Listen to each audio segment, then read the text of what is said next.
All right, I'll flick it there over. you are, look. Hello, Hey, everybody. Hello. Enough on the hymn. All right. Greg, thanks very much. Thanks everybody for the company this week. Have a nice Friday, a nice weekend. We'll talk to you Monday. Enjoy the weather, hopefully, Lee, if it's as nice as... I'm hoping I can cut my grass because it's up to my knees. Well, we're going to start a thing on a Friday where we get somebody to cut our grass. Forecaster to come in and tell you if you can cut your grass or not.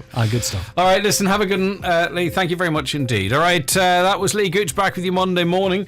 It's the 9 till noon show right now, though. Our Friday panel will be joining us very shortly, but at 9 o'clock, let's get a news update and say good morning. Donald Kavanagh. Thank you, Greg. Good morning. The leader of the DUP has confirmed his party will not support the election of a Stormont Speaker when the Assembly meets today for the first time since the election. The party won't nominate a Deputy First Minister until the UK Government acts on the Northern Ireland Protocol. Westminster is thought to be on the cusp of doing just that, with an announcement expected any day now. The DUP's move will mean neither the Executive nor the Assembly will be able to function properly.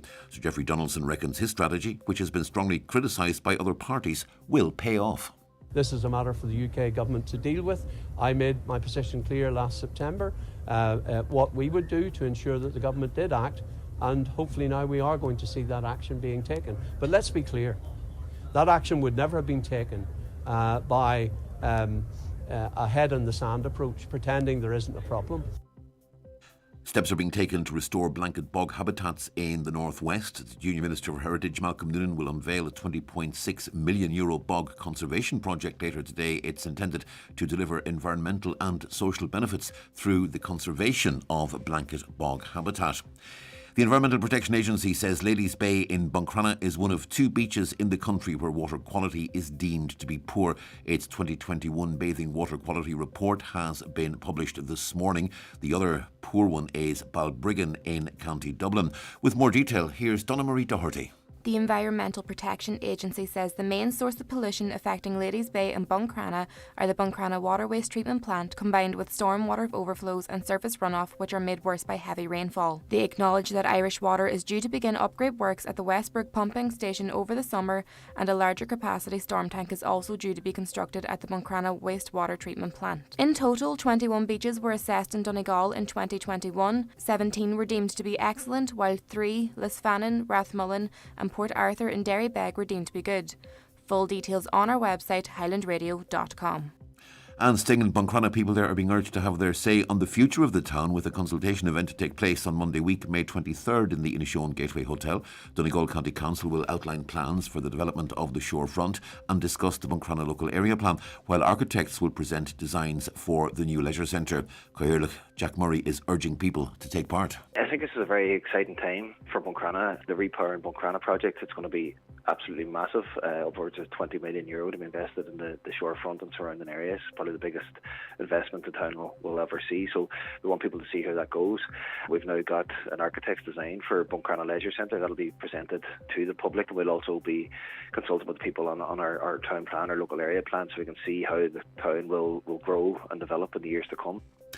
Cloudy with a few showers, the showers gradually dying out as some sunny spells develop toward the afternoon. Top temperatures today 13 to 15 degrees Celsius, fresh westerly winds, breezy at times. More cloud pushing in from the west during the evening, 1 or 2 isolated showers possible. The winds will die out overnight, but skies will remain cloudy. That'll keep overnight lows mild at 7 to 9 degrees Celsius. Tomorrow mostly cloudy to start, but sunny spells developing as the day goes on. Top temperatures on Saturday 16 to 19 degrees Celsius. And that's Highland Radio News. Back with news again at 10 o'clock. This is the story of how I met your father. Let's do this. Now streaming on Disney Plus. How I Met Your Father. To a night of new friends. Screw being mature. We can still make bad choices for a few more years. A new laugh out loud original series. I've been on 87 dates this year. 88. Oh, it was 87 before you struck out with Ian, so now technically. Got it. Thanks. How I Met Your Father. Now streaming exclusively on Disney Plus. 18 plus subscription required. T's and C's apply. The 9 till noon show with City of Derry Airport. Enjoy convenient travel to London, Liverpool, Manchester, Glasgow, Edinburgh, the Algarve and Majorca. Visit cityofderryairport.com.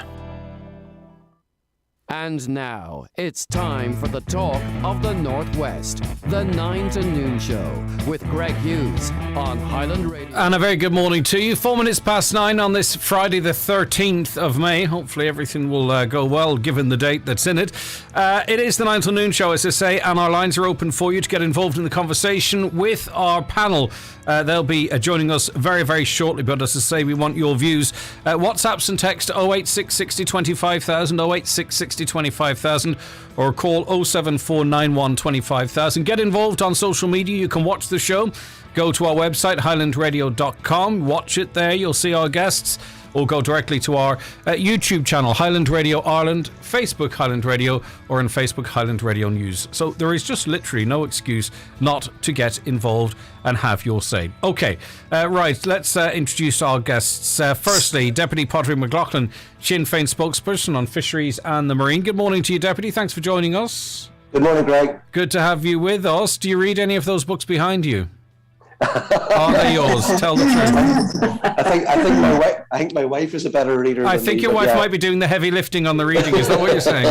Absolutely. I've read one book in my entire life. That's the only reason I find it a curiosity. Oh my God. It's shameful, Grania. I'm so sorry.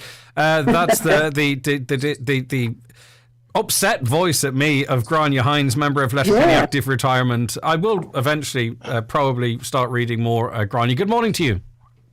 Good morning. Great to have you with us. And last and not least, Edward Grant, incoming president of the ATU Students' Union Donegal. Good morning, Edward. Morning, Greg. How's everything bedding down at the former LWIT, the ATU Donegal now?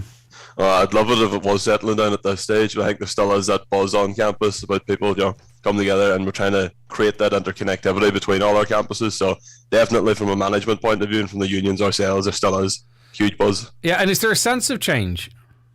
Yeah, there is, especially coming from meetings and that. Whereas before it was all, we need to push this across the line. Now it's, what can we do to support the students and what can we do to support this merger? Okay, brilliant stuff. Well, we might touch on that a bit more a little later on. But as we know, the Democratic Unionist Party, the DUP, will not agree to the election of a new Stormont Speaker today. Its leader, Jeffrey Donaldson, has said the Assembly is scheduled to meet later for the first time since the 5th of May elections. The DUP has been protesting against post-Brexit trading arrangements. And of course, we know there is quite a strong war of words, you could say, between the British and Irish, the British and the Europeans on this issue. The Simon Coveney is doing the rounds on British media today as well. Sinn Féin Vice President Michelle O'Neill said the DUP's decision would punish the public. I'll go to you first on this one, Grania, if that's okay. Grania Hines, perhaps no surprise that we're going to have no Speaker, no First Minister, no Executive, really. What's your take on it all? Yeah, well, I think it's very unfortunate, and it's quite a sad day to think that people have not yet come together. I mean, you have to look at it from both sides. You look at the unionist side and their concerns.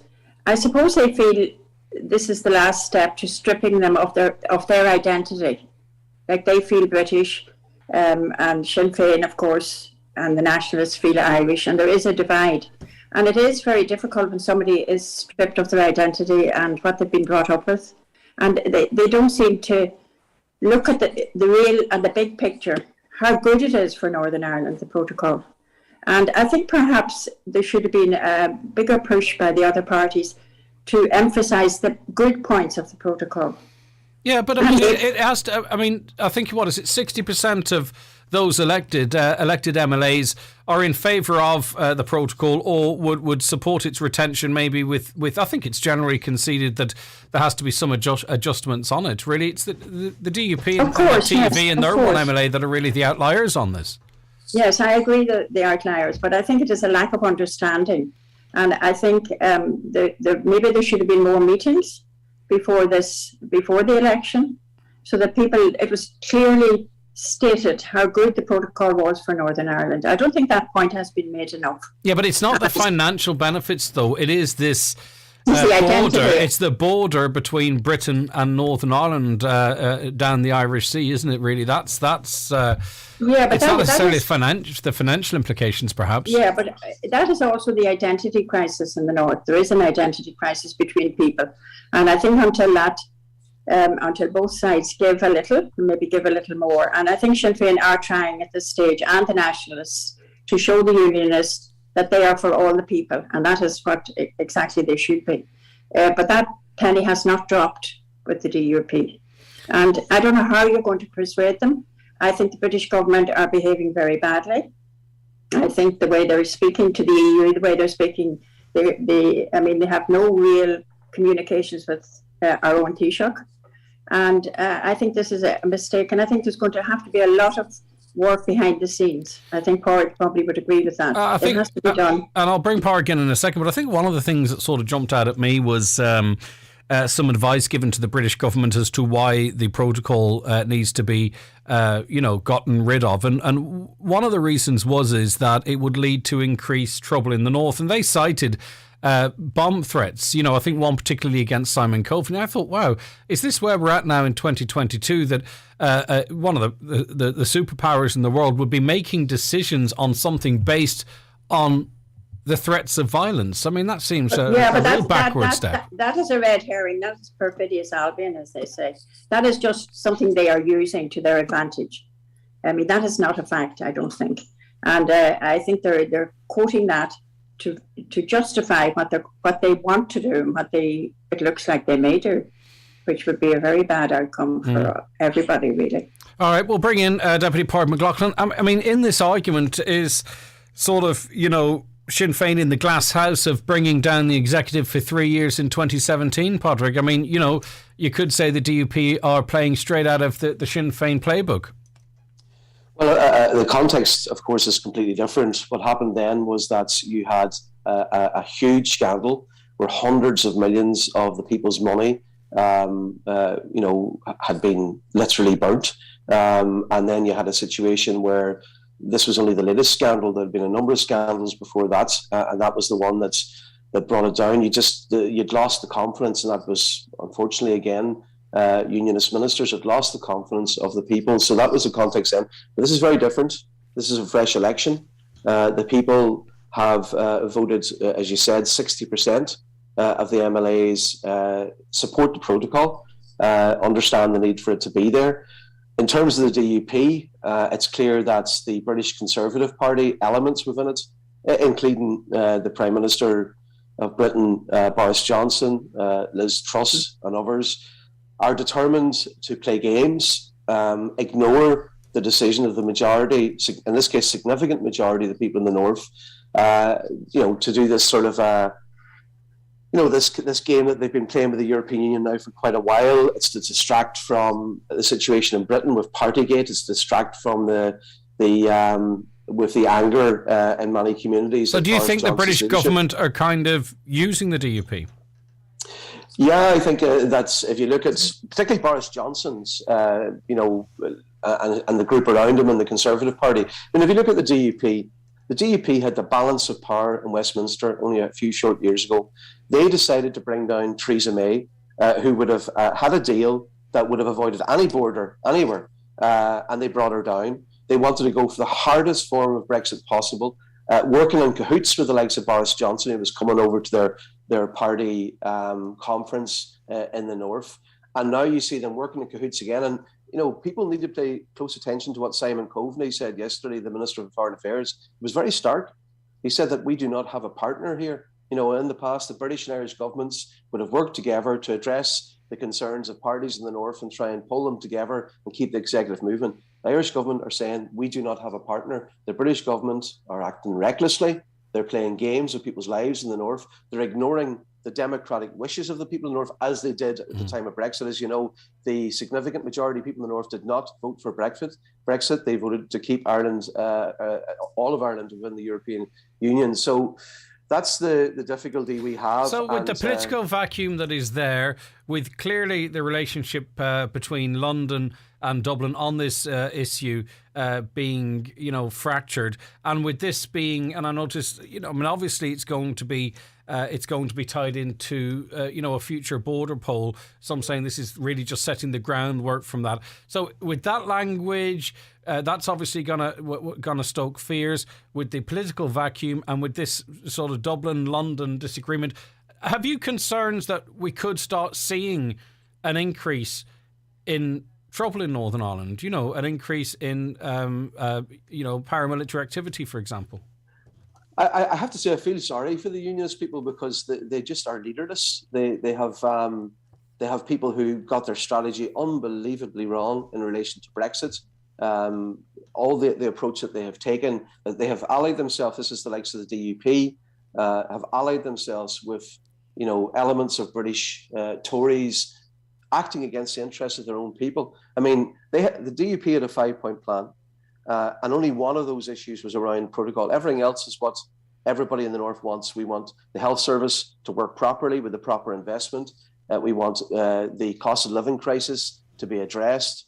There's a 3-year budget that has to be passed. There's $1 billion to be invested in the health service. 350 million this year needs to be given to people to deal with the cost of living crisis. They're the big issues for our people right now. Like, as an Irish Republican, Greg, I have serious concerns about the constitutional situation in the North, but I'm willing to address them in the round. But right now we need a government. We need the people have voted for the issues affecting their lives to be addressed. And the British Conservative Party are acting utterly recklessly. They have given the DUP all the encouragement in the world to ignore the democratic will of the people and bring the institutions down. With all due respect to Northern Ireland, and there's not much bigger, of course, from our perspective, but, there is a war ongoing at the moment, and you have the likes of Britain, threatening to just break international treaties and all the ramifications of that. I mean, it's just a really peculiar time to be at it. Of course, to Edward Grant, we're talking about, orange and green, and then there is, that big move toward, for Sinn Féin it's pretty much as you were, but that big move towards, the alliance and people that are other, in inverted commas, and they're a sizable chunk of the people of Northern Ireland, and they would want, and their voters would want their voices heard too. Yeah, so again, it's really harrowing news to hear coming out today. We still have full faith going forward that they will come to an agreement and hope that agreement will be met. Because any regression from where we are at the moment is a huge negative in the eyes of the union. We're already starting to experience a lot of issues surrounding the international visas for students travelling in and out of the North, trying to find accommodation. And again, it's just going to get worse as time goes on. Yeah, all right. Grania, do you see a solution on this anytime soon? Yeah, that's what I would like Porrick to say. Like, what is the solution? The solution is to sit down and talk and compromise and to assure the unionists of their identity that it is. I think they are fearful, and fear leads to but a in lot fairness, of bad decisions. in fairness on that, Grania, this is not of anyone's doing except Boris Johnson. And to a great extent, the DUP. I mean, this is Boris Johnson's oven-ready deal. This is his protocol that he negotiated. This is what he put to the people in Britain and was elected on. Do you know what I mean? Like, so I can't imagine. I can't imagine the DUP politicians and their supporters are very switched on and clever. I mean, they know really where this all come from. I'm sure. Of course, and they can see they're playing their advantage, but the solution has to be got, and the unionists have to be won over to the side of the North so that everything is done for the people, by the people, as they say. So what I'm saying is, Porrick, what is your solution? How are you going to get this solved? You're not going to solve it by everybody going into their own corner. Yeah, I think the problem, Grania, in this instance is that the British government are choosing a path which is utterly reckless. Yes. I mean, you would have heard the comments from Simon Coveney, and they were very stark yesterday. I've never heard them, and all of the time of the peace process since the Good Friday Agreement, I've never heard an Irish Minister for Foreign Affairs say that we do not have a partner. No, we do not have somebody who's working with us to the. So our problem is that you now have, as they did throughout this whole Brexit process, these hardline elements of the British Conservative Party, reckless, selfish, ignoring the will of the people of the North of Ireland, democratic will, and encouraging them to not make the institutions work. But in fairness, Porrick, just to try and strike a balance, like, you might have an election in the Republic or anywhere in the world, and they have a pre-election manifesto, but one of the sticking points, say for instance for Fine Gael, would be, we're not going in to government with Sinn Féin. So they have their plans on health and the cost of living and everything, okay? And they get a certain amount of votes, but they say, no, number one was we won't go in to government with Sinn Féin.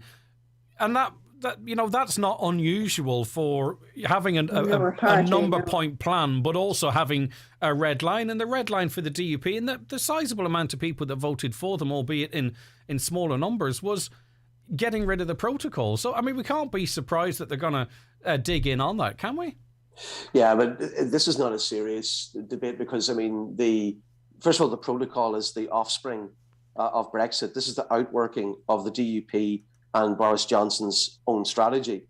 They created this mess. The European Union, in fairness to them, have been working to try to address the concerns diligently. But I believe that Boris Johnson and Liz Truss and this cabal in the British Conservative Party are determined to have a fake fight. It's a fake fight for domestic political reasons in Britain. And the unionists, the DUP, are being taken on that journey. So it is exasperating. The other thing to say, which is a positive, is that the generation of unionists of Edward's age have clearly moved towards the Alliance Party. So you can see the future direction here is that the DUP are leading people, under their organisation into the abyss, into the political abyss. It's only a matter of time.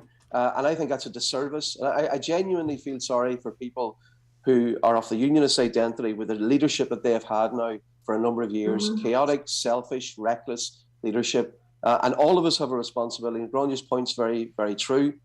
Everybody in the island of Ireland has a responsibility to each other, to assure each other. But right now, the British Conservative Party have put a wrecking ball through all of that. And the problem is I feel we have to really depend on the EU to stand firm, to be fair but firm. And I think that will send a message. But there's games going on here too, really, because the British government can be seen to be taking action, to be decisive, and it's all long-fingered stuff. It's nothing that happens immediately. Yeah, so they can benefit from what they might see as the positive political fallout from it. Talk about that rather than the cost of living or them heading towards a recession. And nothing really has to happen immediately. One question from you, Park, before we move to the next thing. We could be looking at rolling 6 months elections. I believe that's how the system works in Northern Ireland. Not honestly. I mean, you're not going to answer anyway, but honestly, I wonder how people might vote in 6 months' time, with everything that might go in the conversation, and people will see how the dust settle and really get to know where people stand on certain issues. I'd be intrigued, although I wouldn't wish it on anyone, another election. I'd be really intrigued to see how the cards fall if there were another election in 6 months. Yeah, I mean, I think that the Alliance Party's position might even be strengthened a little bit more. In our case, in Sinn Féin, we missed out by, a handful of votes in Upper Bann and in East Derry. So we would be hopeful. But, I mean, I just think that's but it won't solve the problem. No, absolutely. It won't solve the problem. Even if you have the majority the next time, you still have the same problem. So in the meantime, I think serious concern should be raised about the protocol. People should be a lot of people don't even understand the protocol. People aren't that interested in it. A lot of people. Yeah, but it's like the vote on Brexit. People thought they were voting, and they voted in great numbers simply to protect the borders of Britain or something. That's the type of stuff that motivated people. People don't really need to understand. The people in business and what have you, I presume, understand the protocol. But really what you're voting on is, do you want a border between Northern Ireland and Britain down the Irish Sea? And that's what motivates people, I think. I don't think it's the ins and outs of it. I think the talk about borders should be kept, in the background for the moment. People should just try and look at the pluses and the minuses and work on that and run a good campaign to show how you feel and that you are happy with the unionists keeping their identity. It's their identity that is causing all this problem. Well, I think people I get that. Okay. Listen, thank you very much indeed. That's the voice of Gráinne Hines there. You're listening to Edward Grant and Deputy Pádraig McLaughlin. Back with more after the break. The 9 till noon show with City of Derry Airport. Pre-book your airport parking, fast track and lounge access at cityofderryairport.com for a stress-free start to your trip. On this week's Business Matters, I'll be joined by Buncrana-based Irish designer Bernie Murphy. So join me, Kieran O'Donnell, for Business Matters on Sunday evening after the 6 o'clock news. The Business Matters podcast is also available to download at highlandradio.com. Business Matters in association with the Faculty of Business at ATU Donegal. Looking for a career in financial services? Consider the Level 9 MA in Governance, Compliance and Data Protection. Take the next step in your career and contact the Exec Ed Coordinator on 9186206 or email execed, execed at lyit.ie today. At Cherrymore Kitchens and Bedrooms, we are now operating out of one new state-of-the-art showroom in Donegal Town. And we invite you to visit our new 5,000 square foot Donegal Town showroom to discover the latest eye-catching designs. Remember, at Cherrymore, you're dealing directly with the manufacturer, which means high-quality kitchens at factory prices. Start planning your dream kitchen or bedroom by calling Cherrymore on 074 9725 822. Cherrymore, 25 years delivering value, quality and service all over Ireland. At Chrysalis Supermarket, we offer daily specials at our deli with fresh and delicious food to go. Avail of our butcher's weekly specials or choose from a range of healthy options and pre-packed meals, plus many more offers in store. We're open 7 days for your convenience. Chrysalis Supermarket, where quality and value is assured. Hit refresh on your home this spring at Foy & Company in Ballybofey and Letterkenny. Create your perfect home with new arrivals in furniture and beautiful fabrics, paints, wallpapers, rugs and wall art. From brightening up your kitchen to breathing new life into your living spaces, the Foy & Company team will help you create the perfect colour scheme for your home and lifestyle. Book your free online or in-store colour consultation today at foys.ie. Okay, you're very welcome back to the 9 till noon show. 086 60 25,000 for your calls. For your comments via text. A caller says, as a Protestant living in Donegal, we feel underrepresented. Where can we turn to for union leadership in this county for our voices to be heard? One of the reasons that the SDLP done so bad is that Fianna Fáil ministers and TDs were up canvassing with them. The people of Northern Ireland aren't as easily as fooled as us in the south. Fianna Fáil and Fine Gael are worse than the DUP. No healthcare, housing or any public services. The SDLP need to stay away from Fianna Fáil and stand on their own. Tories created the mess in the north. The DUP need to spread their wings, Greg says another. Parry McLaughlin, don't call yourself an Irish Republican. Sinn Féin brought in the British abortion law into Northern Ireland, and your party is a disgrace and tramp on the graves of people who fought for Irish freedom. There's a lot in that one. Do you want to come back on it, Parry? No, I think sometimes it's better to respectfully disagree on issues. Right, ministers have approved the provision of a monthly payment of €400 to people hosting Ukrainian refugees. The support will unlikely, though, be available for a number of months, and I think it doesn't matter how big the property is, it's still €100 a week. Meanwhile, some in the tourism industry have warned that continuing to host refugees in hotels will have a negative impact on their businesses, with the knock-on effect of job losses, less money in the economy. So I wonder, what is the medium to long-term approach to this crisis? Edward Grant, incoming president of the ATU Students' Union, Donegal, what's your views on this? I think this is horrendous, really, to be honest. It's an issue that we've had locally with students for the last year. I've been on to multiple times, and now it's just getting exacerbated with the Ukrainians coming over. I think it's brilliant that we're bringing over, and I think humanitarian aid is what's needed. But the fact that the government didn't have the foresight to start building houses 20 years ago, never mind this year, is ridiculous. Ourselves at Union are trying to enter talks with the college and local council to see about trying to bring some of the modular housing approaches that you've seen over in places like Sweden and some places down in Dublin, to see if we can use that there as a short-term solution I going just don't forward. think that's ever going to happen. I hear that as the fix-all for lots of things, but I just don't see any movement or progress in that regard. There hasn't been, and it's the only thing we can push for at the moment. And as I said to college management, and I will reiterate here again, next year we're going to have students living in caravans, and that is the God's honest truth. We recently rolled out our accommodation survey, and at this point during the year we still have 7 students staying in hotels and 1 student who's How many? unfortunately Sorry, homeless. did you say 70? 7 staying in hotels, 7 and 1 homeless student. She's bouncing between housing. I've been in contact with her and kind of trying to work to see if there's any positive steps we can take forward. But without a stringent action plan going forward, not only is this going to be an issue internationally for Ukrainians moving over, but nationally ourselves trying to get students housed, trying to get homelessness sorted, we need housing and we need stringent plans going forward. And I presume, as bad as the housing shortage is at the moment, and that's well documented, for the next cohort of students, if they choose to go to if they still choose to go to ATU Donegal, I mean, it's going to be worse next. It's going to be ridiculous next year. I honestly don't know what we're going to do. We've been trying to get in contact with college. We've been setting up meetings with upper management to develop a plan going forward. Our largest accommodation provider, Ballerine Halls, is already half full with students going on waiting lists for booking deposits. It's it's going to be an absolute nightmare, to be honest, Greg.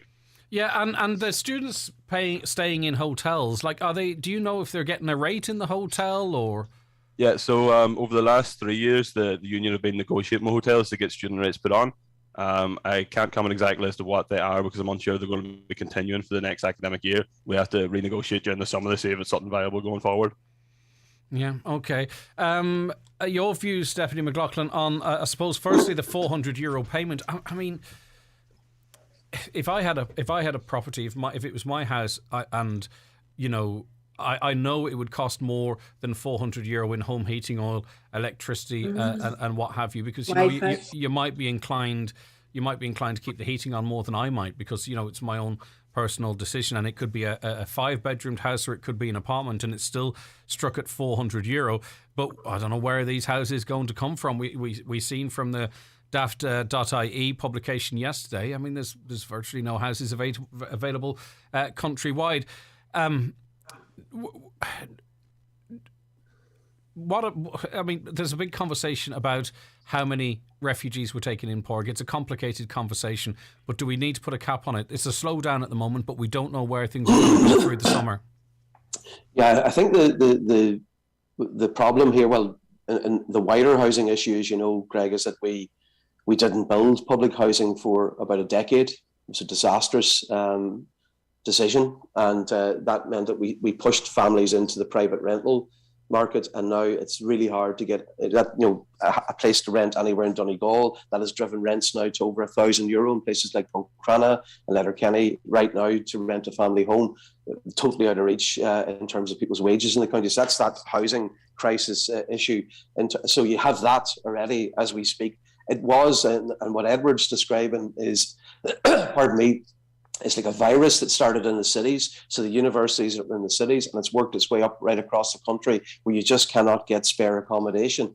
In terms of the Ukrainian refugees, like the Irish Refugee Council had said a number of weeks ago, Greg, that the government need to be looking at holiday homes and vacant homes. And I think there's about 8,000 vacant properties in Donegal. And for the life of me, I can't understand why there hasn't been a concerted effort to go through that, working with the local authority. Yeah, but those 8,000 vacant homes, many of those will be holiday homes vacant on April the 1st of 2017 or whenever it was, or 15 or 16. People will want to be avail of them. €400 a month is not going to entice people to give up the opportunity to go to their holiday home in the summer. Like, I don't know how many houses really might come from that 8,000 in reality. Yeah, well, we have an emergency here. Obviously, we have a responsibility under international law towards refugees. You're looking at millions coming into the European Union.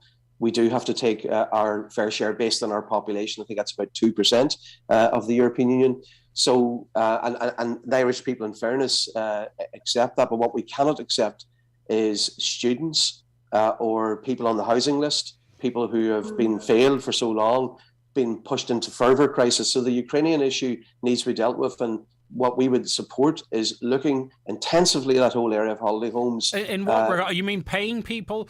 Or are you saying, compelling people to make those properties available?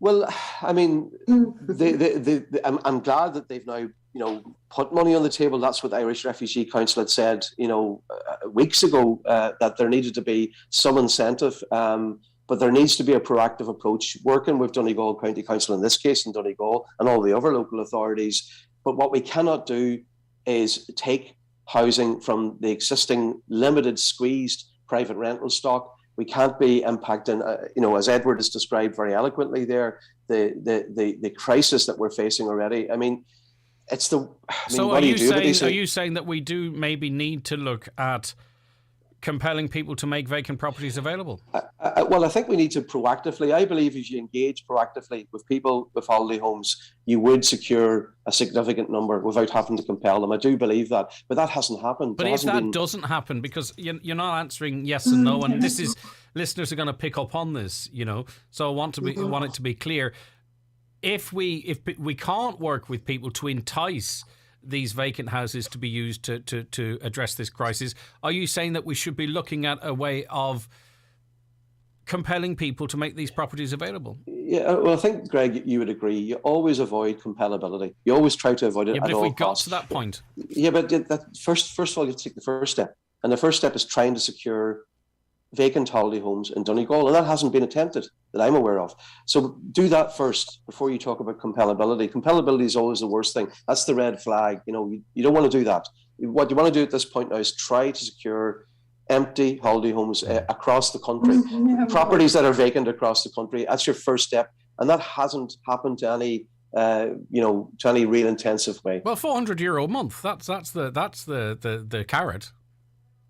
Well, I think that's for families that have space at home. I think that's the target of that, and that's fair enough. Let's see how that goes. But as I say, the people who are working at the front line have been saying for weeks that we need to be looking in a proactive way at the empty houses. This 8,000 in Donegal alone, tens of thousands across the state. That's your first objective. Okay, but a lot of people will be waiting, and I'm going to bring you in a second, Grania. But this is important because who's to say Sinn Féin could be in power after the next election?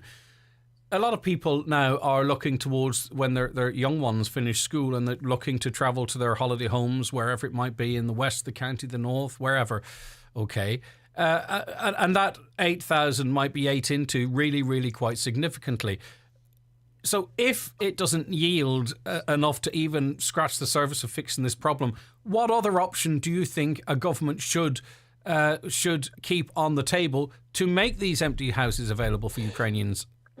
Well, I mean, I have heard talk of the issue of modular units and demountables, and that can be done in a short period of time in different locations. That should be examined. But as I say, the one area that the people, who work in this Irish Refugee Council and other organisations who work with refugees have been saying to the government, focus on the empty properties, the many empty properties in a proactive way across the state. Well, let me ask you a question. People. Would you, if you had a holiday home in Downings, right, or maybe somewhere further afield, would you give it over for the summer for Ukrainian refugees? Well, I think it goes the same as the wider population. As you know, Greg, there are many hundreds and hundreds of people across Donegal who have offered a space in their homes where they live permanently. So yes, I do believe there'd be a layer of holiday homeowners that would say, we can do without a holiday there for the next while. We will make the house available. Why would they do that when you've got hotels, right? And as I say, Granny, I'm going to bring you back in a second. No, why would they do that, right? When you've got hotels that it's financially beneficial for them to not open to guests at all and to house Ukrainian refugees because they get 100% occupancy over the course of 2022. Why, out of the goodness of their hearts, when hotels are literally raking it in, why would they, out of their goodness of their hearts, give over their house for the summer?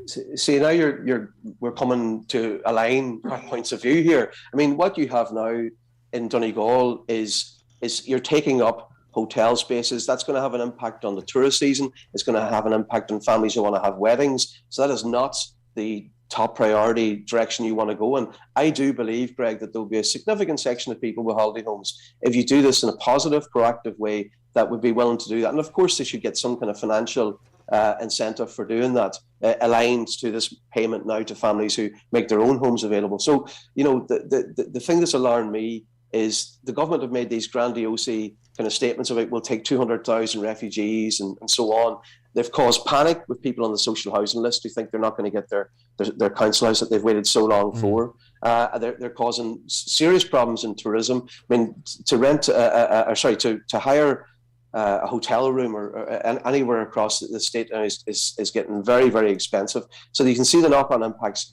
Rather than do the thing that people ask them to do, look at the holiday home, the empty houses. Okay, Grania, come in. Yeah, well, I've been listening to that, and holiday homes. Let's take that one first. The appeal has gone out to owners of holiday homes.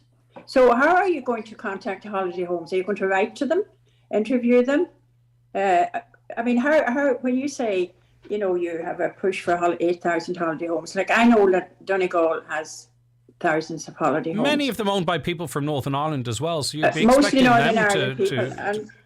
And, like, I cannot see them giving up these holiday homes. Perhaps if they got the HAP, which is a bit higher than 400, but they have been offered. Greg is correct. I think the offer has gone out to owners of holiday homes. They are getting a financial... As for hotels, to be quite honest, I think the government, come September, the hotels will probably open up again for Ukrainians. But I don't think they should be allowed unless they keep them over this summer. Hotels who now want to put them out, take them back in the winter months. No, it's not all. So what I'm saying is I agree. I think the hotels should keep on the Ukrainians. And you're talking about the students now. I'd like to tackle that problem. I think, talking to Edward, that the transport for students, there should be designated ATU buses. My granddaughter travels an hour and a quarter, I think, to get to DCU from Palmerston. So it's not as if students don't travel in the cities. So students will have to travel, they'll have to commute. That would be one thing. Perhaps landladies, the old system where students stayed with landladies, could be looked at. I mean, that is there, but my understanding is, and Edward will correct me on this one, the number of people making sort of that room available to students actually fell last year, didn't it, Edward? Mm-hmm. So at the start of this year, we did have really low numbers on our accommodation list, but just kind of touching both on the Ukrainians and on the students, with the constant appeals that we put out, we actually now have more homes on our list than ever before. Just didn't cease to meet the rising demands. So I think, kind of leaning back, there is that area of hospitality, and people at a personal level will reach out and will try and do their best to help others. So it's just something that I've seen personally in the role. Coming back to transport, it's something that's desperately needed.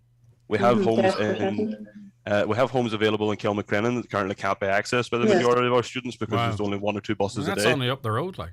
Yeah, well, you should have designated college buses. That I think that would solve a lot of the problems. If you had buses, who went with the timetables, See, came Park, in at the right times. Park, if this is not handled carefully and sensitively, though, we could have a real problem here, I think, because there are many people struggling to see a GP, and they know now that people coming here from war-torn Ukraine, instant access to the GPs. The government is throwing out school transport and bus transport tenders like confetti at the moment, and every single year the struggle we have in getting many students onto buses. And this is what people are talking about in the community. They're saying, hold on a second, there's a bus running from Letterkenny to here and back 3 times a day all of a sudden now. And I'm not sure I'm going to get a seat for my child for the next term. Like, I just worry if we're going to get even more division here if this is not handled correctly. And then when you talk about not ruling out, maybe compelling people to make empty properties available for refugees, it just feels like we're heading down a road that could be very divisive in this country. Yeah, just to say, Greg, I mean, we have, in Sinn Féin, 37 TDs around the state, in every county almost, and city. And what's been described on the radio here in Donegal today is the exact same experience right across the country. So whether it's housing, childcare, education, health, there's a squeeze on, and the tensions are building up. And Father Peter McVerry, who we all know is such a great champion in terms of homelessness and housing, he said this weeks ago, that he was really worried about the divisions that would be caused if he didn't get this right. So yes, there is a serious challenge here. And the governments, I think, really need to get a grip in terms of, just the other thing to say is, there were a lot of people in Donegal who volunteered to make their homes available, whose offer hasn't been taken up. And that, I would personally know some myself who offered their home and it hasn't been taken up for one reason or another. So, I have a fear around the hotels that that's going to create very significant knock-on effects, that it isn't the panacea, that there needs to be other issues looked at. So it needs to be gripped, and I am worried, like yourself, Greg, about the division and tensions that this is going to cause. Okay, Granny, do you want a last word on this one before we take a break? Yeah, well, I feel that we have to look at solutions. I mean, it is as it is, and we have to, see what can be done. And I think holiday homes might be the answer, but it would have to be compulsory. But I don't see people volunteering their holiday homes. Like I just like the student Edward reference, the couch surfer. I hope that doesn't sound like an insulting reference. It's not how I mean it, but having to go from one place to another to another. Like if I were her, okay, and I see a hotel within a stone's throw away, where people are housed in great numbers, and these are people coming from an awful situation. Please don't get me wrong in the tone of my question, but if I were her, I would wonder how I might feel, like, that I'm homeless effectively, away from home, and then there's such an immediate solution to other people's homeless issues. Edward, I mean, we're not going to speak of that person's views because you might know her, and I don't want to attribute anything to her or him. I don't know if it's her or him for that matter. But that's just a really small example of how you can understand people might say, well, what about me? Yeah, I think, and this is the amazing thing I've come to know in my role, is the people in the worst situations always seem to be the most empathetic towards others. It always tends to be the people who have things, who have houses, who have the supports necessary, that seem to be promoting this anti-immigration rhetoric, that seem to be promoting this anti-humanitarian rhetoric. And I think a lot of with respect, Edward, I just, on this programme particularly, I would like it to be a space where people can express their concerns without it coming across as being anti-immigrant or anti-refugee. Like, I think someone, if they have a genuine concern about their well-being, them getting a house if they're on the waiting list for a long time, I want them to be able to feel that they can express that without them being labelled as anti-Ukraine or anti-immigrant. I'm not saying that's what you're doing. It's just I want to be a wee bit careful with the language, if that's okay. Yeah, no, that's perfect. And as I said, I'd be great for open debate, and I think there's a place and a time for that. From my experience anyway, a lot of the students looking at this here issue see that the government's only willing to invest when there's money coming, and that they feel very downtrodden, not because homes are being taken up, but because the opportunity wasn't given to them by their own country. Okay, listen, thanks all three of you for now. We'll be back with more from our guests and your comments as well after these messages. The 9 till noon show with City of Derry Airport. Enjoy convenient travel to London, Liverpool, Manchester, Glasgow, Edinburgh, the Algarve and Majorca. Visit cityofderryairport.com. At M&S, we know there are some essentials you buy week in, week out, and we also know you want the best quality without flinching at the till. So we're sure you will love remarkable value. More than 100 great quality products you use all the time, all at a price you'll love. You'll find pasta for 50 cents, a litre of milk for only 85 cents, and 6 eggs for just €1.60. For M&S quality and everyday low prices, choose remarkable value. Just one of the ways to save with M&S Food. Subject to availability, see in store for details. Print your First Communion photos at McGee's Chemist and you'll get a free, large 10x8 photo of your choice. With photos from just 12 cents, you can print in store or use the McGee's Photo Prints app and have them delivered direct to your door. Preserve all your best First Communion moments or great memories from any big occasion with McGee's Chemist Letterkenny, where the best costs less. Terms and conditions apply. Ask in store for details. Don't just do okay in your career. Do great at Allstate. Don't settle. Soar. Don't procrastinate. Innovate. Don't do mediocre. Do magnificent. At Allstate. Great work, great life, great people, where great opportunities await. Search Allstate NI Careers today.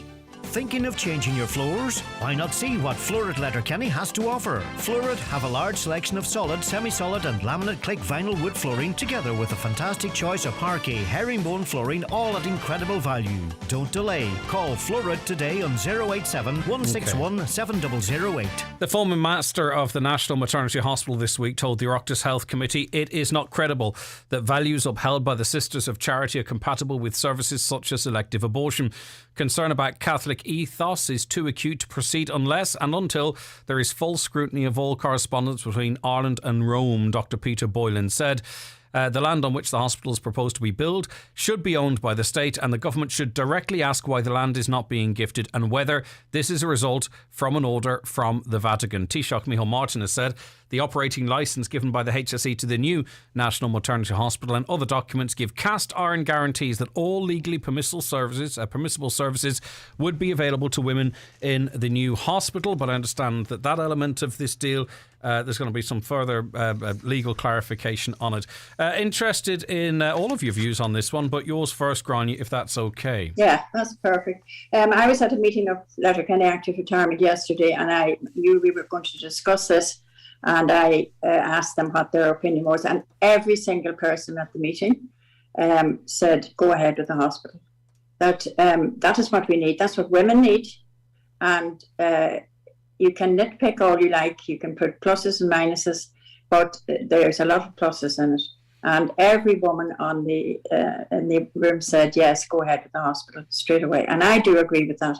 I do think it's good to look at the legal aspect of it and to ask questions.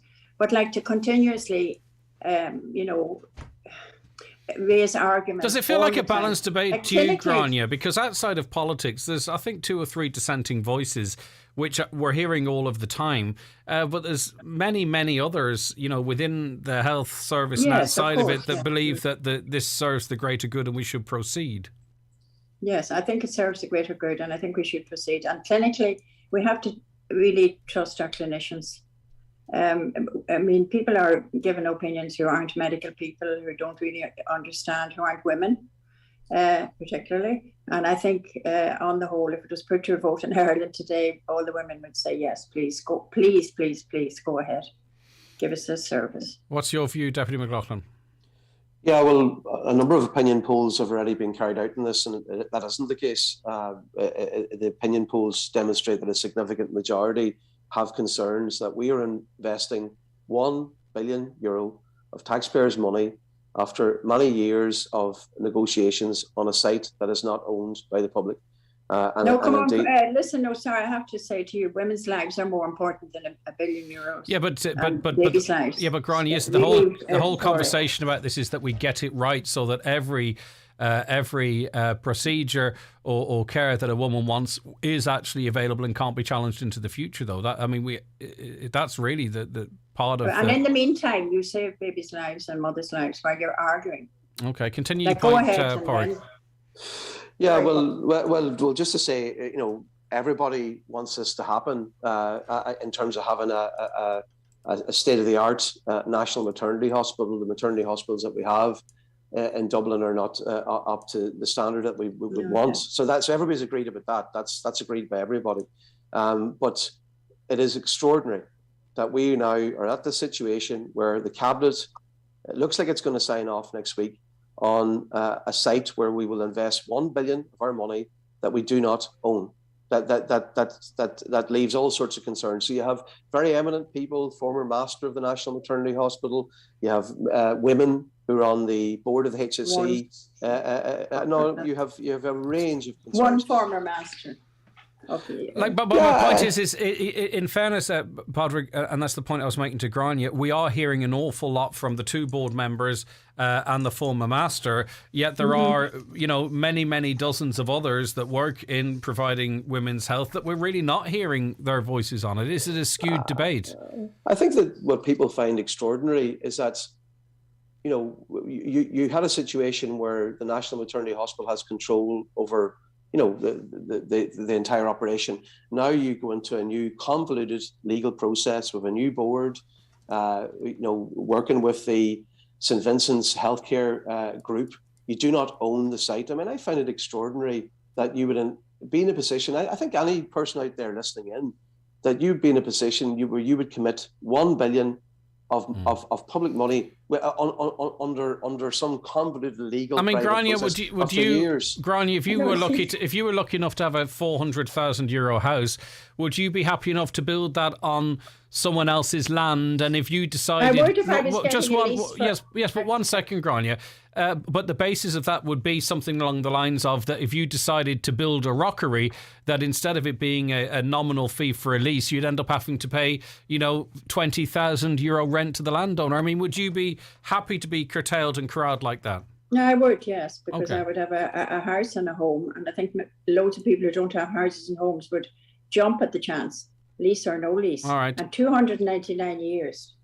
It's amazing. Yeah, but why does it have to be there? If it's so long and the fee is so nominal, why not just gift the land? I mean, what are they hoping to do after that lease that concludes? would be the ideal, but we don't have that. We're not in that position. I mean, that would be the ideal. I agree. What would you see the solution to this being, Padraig? Because anything other than the direction of traffic at the moment does mean great delays. And we can talk about how we got here, but we are where we are, and I hate that phrase. What do you think should be done now? Well, what Mary Lou McDonald, who's raised this, and other women opposition leaders like Ivana Batchik and Roisin Shorthole and Catherine Murphy and Catherine Conley, a whole range of women in leadership in Irish politics have asked that the Taoiseach get a grip of this, go in and negotiate very, very firmly with the healthcare group. And insist upon full public ownership, because... But you would know, Padraig, even in our conversations in the past, let's scale it right down. I had asked you numerous times about the 3-school campus in Buncrana and should we go down the CPO route. And you were incredibly careful and incredibly cautious with your language because you did not, because it was so sensitive, and I presume that you didn't want to compromise any negotiations or maybe even, drag the procedure on for ages and ages and ages, right? So that was on a huge scale locally, but a tiny scale compared to this.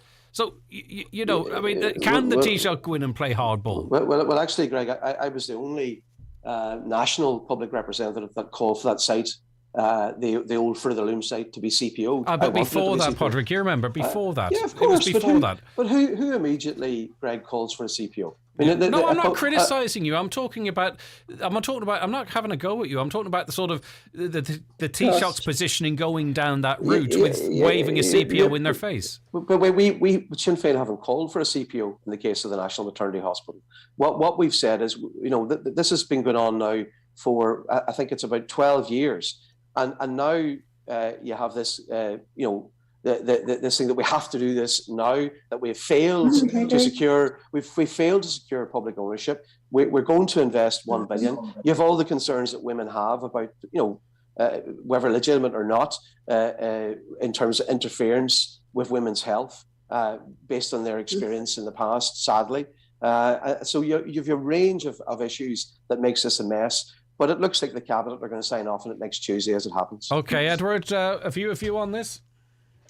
Unfortunately, we haven't had time to conjoin a meeting with any of the class reps, so the union currently doesn't have a position mandate on it. But what I can say is that it's a complicated issue, and the government should have had better foresight going forward. And just chatting to students on campus and kind of getting a little bit of interaction with them, I can say that the widely held belief is that they'll support the deal as long as they get guaranteed that legally permissible medical procedures is going to be provided without a religious ethos interfering. Yeah, and it seems the government are going down the route to provide that legal underpinning. It's called something. They think so, yeah. It's called something. I simply don't know the words. I'm not even going to attempt it. Okay. Listen, thanks so much to all three of you for your time today. Gráinne, it's always a pleasure. You know that. Thank you so much for joining us. Okay, thank you. Take care of yourself, Gráinne. We'll speak to you soon. Yeah. Yeah, okay, you. Edward Grant, incoming president of the ATU Students' Union Donegal. I have a feeling we'll be speaking more over the course of this year, and I look forward to that and helping platform and highlight the issues facing students at ATU. Thank you. Thanks. All right, well, take Greg, care. And last, no problem. And last but not least, Deputy Padraig McLaughlin. Thank you very much for joining us. Good, right, thanks, Greg. Thank you. All right, take bye-bye. care, guys. 086 60 25,000 WhatsApps and texts. We're going to get to your views, your comments, and so much more besides after we take a break for the news. But I'll come back with a quick weather forecast for you. The 9 till noon show with City of Derry Airport. Pre-book your airport parking, fast track and lounge access at cityofderryairport.com for a stress-free start to your trip. Brian McCormick, Sports and Leisure, Main Street, Letterkenny, your football destination store. If you belong on pitch, try a new pair of Adidas Predator Edge football boots, available in kids and adult sizes. Complete your kit with a pair of Murphy's gloves, available in many colours and sizes. Update your O'Neill shorts and socks with the all-important Gum Shield. Then you're ready to compete. Look the part, play the part. In store, online. Click and collect on bmcsports.ie. This time of year, we're all thinking about freshening up the paintwork in our homes, bringing colour and vibrancy to our living spaces. But the important thing isn't just the colours we choose, it's the paint. Fleetwood use the highest quality ingredients for a richer colour and smoother finish that lets you wipe away the marks of everyday life. And it's Irish made, designed to work with the ever-changing Irish light. Would one range of paints transform your home? Fleetwood would, naturally. Milford Tiles, Wood Flooring and Bathware. Milford Retail Park now open. Large range of wall and floor tiles on display and in stock. Over 70 different laminate floors to suit every pocket. Tilers and wood fitters available. New Bathware showroom now open. Milford Tiles, Wood Flooring and Bathware. 083 091 0707. Inishowen Credit Union have recently launched Cultivate, an agricultural loan at only 6.55%, APR 6.75%. Call any of their 4 offices for more information or to make an appointment. Inishowen Credit Union, Buncrana, Carndona, Moville and Muff, supporting local farmers. Inishowen Credit Union is regulated by the Central Bank of Ireland. Highland Radio weather updates with Ireland West Airport. Thinking of a sun holiday with the family? You can now fly to beautiful Mallorca every Friday this summer with Ryanair and enjoy some of Europe's best beaches. Ireland West Airport, you're flying. Okay, after a cloudy start, showers will begin to die out as some sunny spells start to develop towards the afternoon. Temperatures 13 to 15 degrees, winds fresh, but they will ease as the day wears on. All right, Donald's next with news. Live, on air, online and on the Highland Radio app. This is Highland Radio News.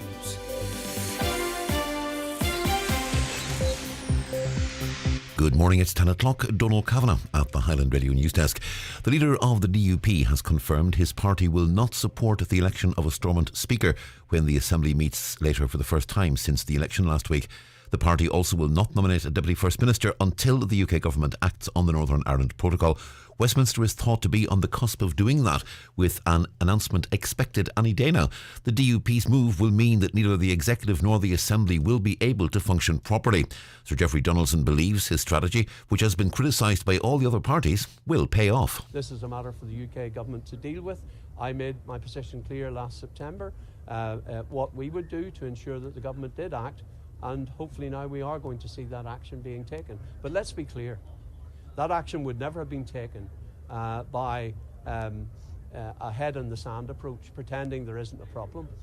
Ladies Bay in Buncrana is one of 2 beaches in the country where the quality of bathing water is deemed to be poor in the EPA's Bathing Water Quality Report for 2021. The other is in Balbriggan, County Dublin.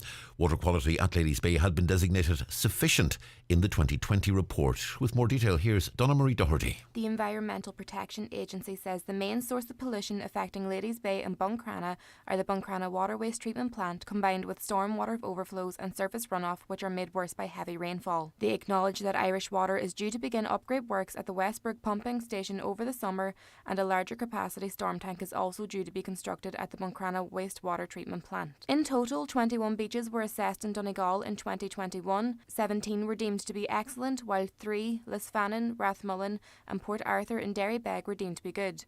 Full details on our website, highlandradio.com. Staying in Buncrana, and people in the area are being urged to have their say on the town's future, with a comprehensive consultation event to take place on Monday week, May 23rd at the Inishowen Gateway Hotel. Donegal County Council will outline plans for the development of the shorefront and discuss the Buncrana local area plan, while architects will present designs for the new leisure centre. Coherloch Councillor Jack Murray is urging people to take part. I think this is a very exciting time for Buncrana. The Repowering Buncrana project, it's going to be absolutely massive, upwards of €20 million to be invested in the shorefront and surrounding areas. Probably the biggest investment the town will ever see, so we want people to see how that goes. We've now got an architect's design for Buncrana Leisure Centre that'll be presented to the public, and we'll also be consulting with people on our town plan, our local area plan, so we can see how the town will grow and develop in the years to come. Steps are being taken to restore blanket bog habitats in the northwest. The Junior Minister for Heritage, Malcolm Noonan, is unveiling a €20.6 million bog conservation project today. It'll be focused on delivering environmental and social benefits through the protection of blanket bog habitats. Minister Noonan says the project will involve working with farmers and communities across the northwest. The Wild Atlantic Nature project is a €20 million EU-funded LIFE project that is going to run from the northwest of the country, working with farmers and landowners to restore upland blanket bog. It's a really exciting project, and it means for farmers, it means a strong level of engagement where they will be rewarded for results-based payments through the protection and the rehabilitation of upland blanket bogs, really important habitats. And record levels of inflation are creating serious hardship for thousands of households across the country. The Labour Party is urging the government to take urgent action to tackle the inflation crisis, which hit a 22-year high of 7%, according to latest CSO statistics. Labour's finance spokesperson Jed Nash says government intervention to date has been wholly inadequate. He says the low-paid and those in rural Ireland are the worst hit. I think there's a range of different interventions that the government can make. The interventions that they've made so far are entirely inadequate. We know that those who are really in the teeth of this storm are the low-paid, those who live on their own, those who are living in rural areas and older sections of society.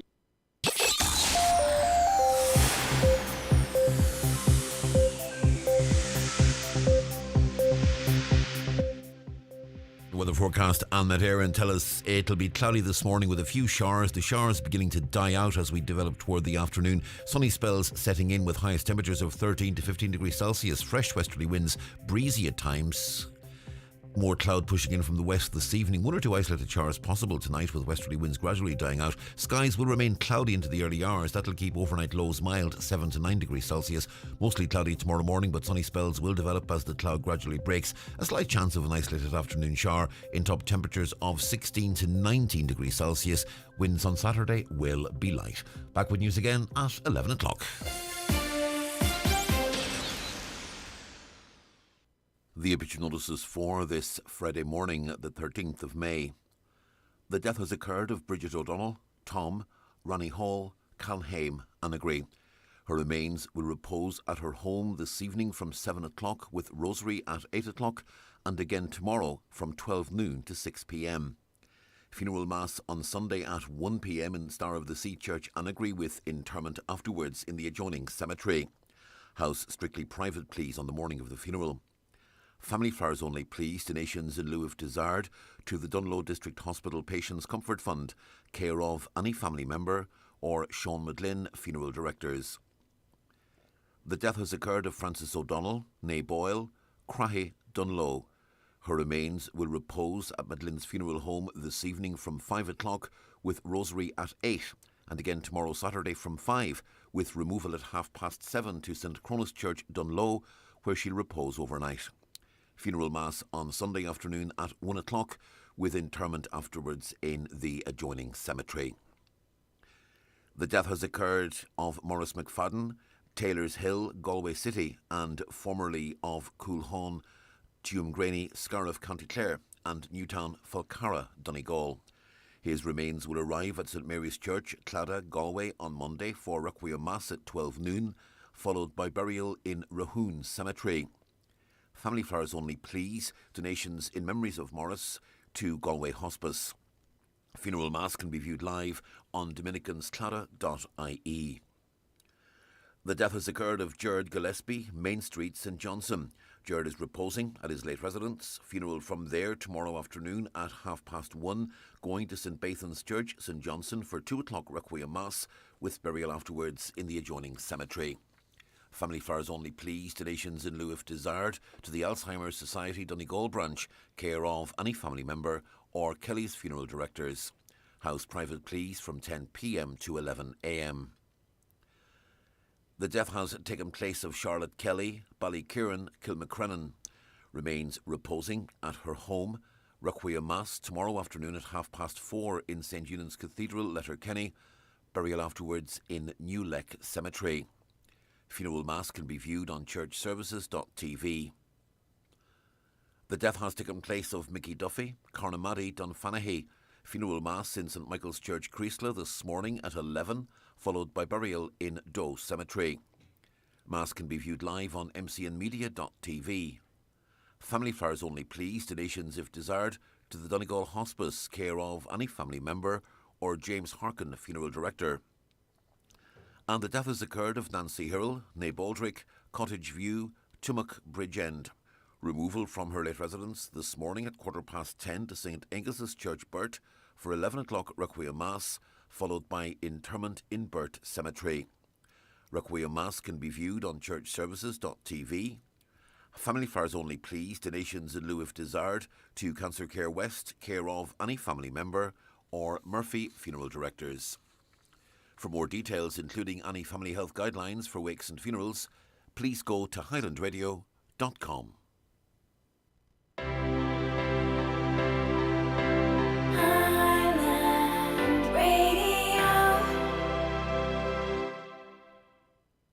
Okay, you're very welcome back to the 9 till noon show here in Highland Radio. Coming up a little later on in the programme, we're going to ease our way into the weekend, talking all things entertainment, and also a new feature for you on a Friday. We're going to give you the weather outlook for the weekend ahead and into next week, just to give you an idea of what's coming up as we head in towards the summer months. Okay, some of your comments here. Student on refugee accommodation, fix old buildings into hostel accommodation, says a caller. But where is the will and where is the way? That's the problem with the suggestions, because it sounds like a good one. I know someone from Spain who owns a holiday home in Donegal. The house is very lavish. It's huge. When they retire in 4 years, they'll move there permanently. They'd never be willing to give it up, and I completely understand and agree. Compulsory grab should be for the hotels, not people's homes. That's interesting. But what was your takeaway from Deputy Power McLaughlin's comments as it relates to my questioning as to whether or not we'll ever go down the compulsory route? Definitely no fast solution for this accommodation issue, says this listener. We can't compel people to release private property.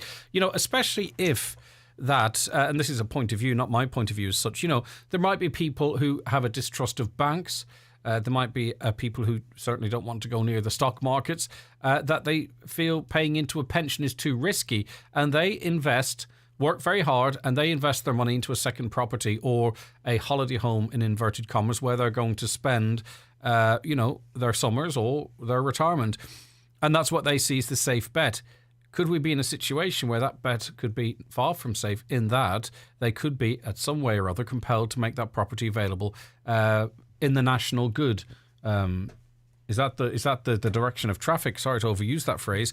Is there any long-term policy being set in stone, says this caller? People are sceptical to open up their homes when they don't know how long of a commitment it is going to be. That's a fair question, but of course it's very impossible. It's not possible to judge how long the situation might continue. And with some of the posturing and the language being used and the further expansion east of NATO likely, this could go on for quite some time. We heard a figure of 2% referenced by Padraig McLaughlin as it relates to our responsibility, as it relates to refugees. This caller says 2% leaves us taking in 9 million people. We cannot cope with the population we have. Plus 2% at 9 million will totally change the demographic of our country. Is the Deputy seriously suggesting we do this? A caller says there are 2 houses in Donegal town which were used as respite care. These houses remain empty. Very little it would take to bring them up to scratch. Why is the HSE not offering these homes? Yeah, exactly. As the government, the agencies exhausted their properties in terms of accommodating people. Another texter: can you ask why there are Ukrainian flags flying everywhere on their own?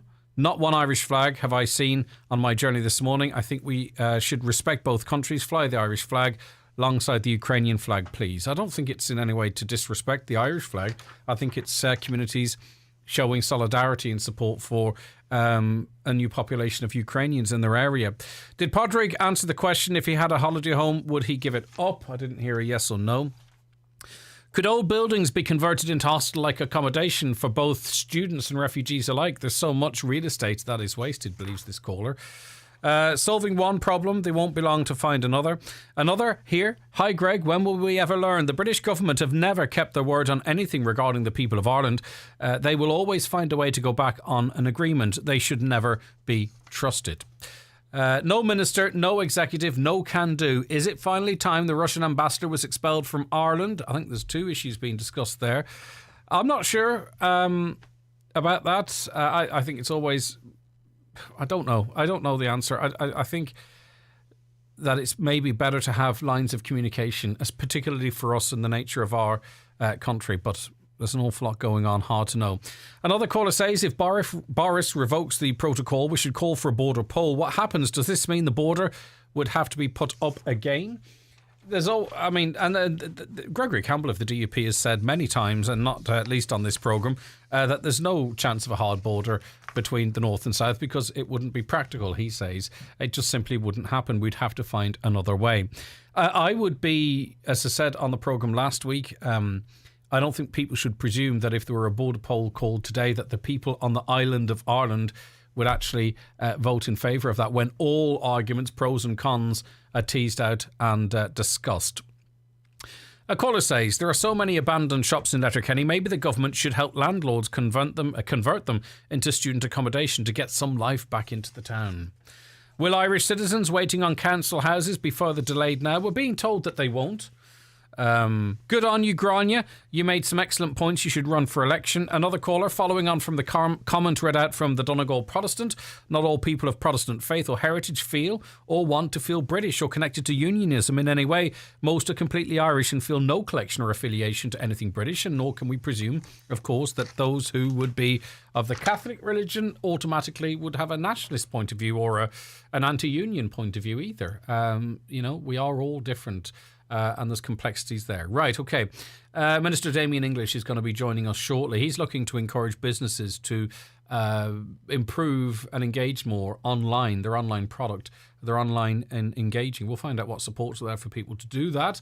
That and so much more besides coming up between now and 12. We really appreciate your company and we want to enjoy that up until 12 on this show and throughout the day here on Highland Radio. Okay, let's take the bingo numbers. Good luck if you are playing today. I do hope you win. And that you can look forward to the weekend with a few quid in your pocket. Here are the numbers. It's time for Ncbi Bingo on Highland Radio.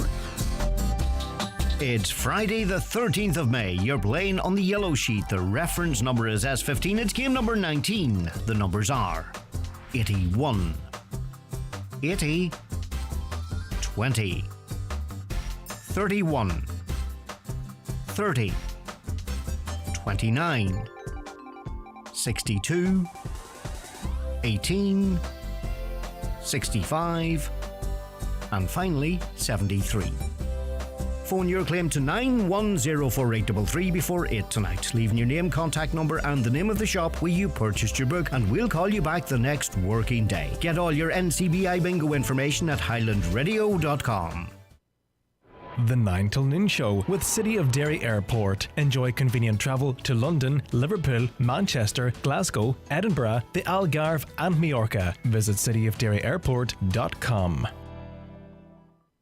Beef prices smash records as live exports soar. For more on this week's Irish Farmers Journal, here's Paul Mooney. March trade on fire as demand for livestock reaches new highs. As dairy markets boom, we examine the outlook for milk prices. Taoiseach commits to no cut in cattle numbers, and fines for dog attacks on livestock to rise to €5,000. Plus, don't miss our new silage series, sharing tips for budgeting and improving silage quality on your farm. Only inside this week's Irish Farmers Journal. You cannot afford to miss it. By choosing Donegal Creameries milk, you're supporting over 200 dairy farming families across Donegal in doing what they do best, producing delicious, fresh milk every day. For over 100 years, Donegal Creameries milk has been brought to you daily from our dairy at Crossroads, Killygordon, the longest established creamery in the region. Support local farms, local families and local jobs by choosing Donegal Creameries milk.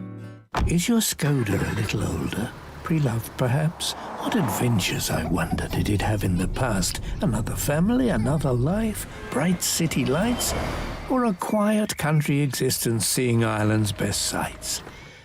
We don't really need your car's story.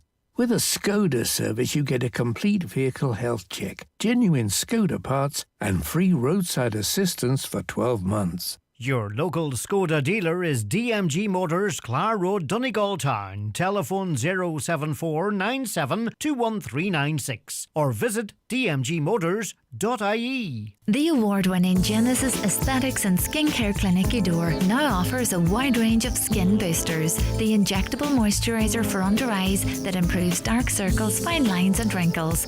Also treating the face, neck, chest and hands. This amazing treatment works from the inside out, resulting in brighter, smoother, plumper skin. For help choosing the right aesthetic treatment for you, contact Mary Ferry, your aesthetic practitioner. You can download the Genesis app or call 07495 32575. Now you're very welcome back to the programme. The Minister of State for Business, Employment and Retail, Damien English, is urging Irish-based retail businesses in Donegal to enhance their online capability and presence in order to exploit new opportunities to increase turnover, to expand and to sell internationally. Minister English joins us on the programme now. Good morning to you. Thanks for taking the time this morning. Morning, Greg, and to all your listeners. How are you? It's good to have you with us. Right, there were schemes during lockdown, I think, funds made available to sort of encourage people, businesses to increase their online presence. I think a lot did, and we saw some great progress. Is this building on that? Was some potential seen there, or is this simply a separate an initiative just for this time?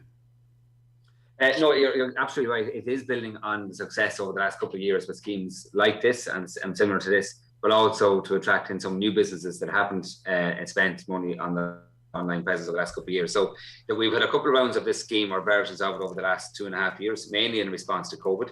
Thankfully, there's about 29 successful Donegal companies have applied and drawn down grants through Enterprise Ireland for this the online retail scheme. Great feedback from it. There were Inish Health, Denmac, Greensdale Kenny, Cara Pharmacy, Gibson Farm Services, Inscore Limited, Master Limited, so a range of companies there, which I won't go into them all, Pet World. So a number of companies have successfully drawn it down. So what we're saying is this new scheme is 9.3 million set aside for this year.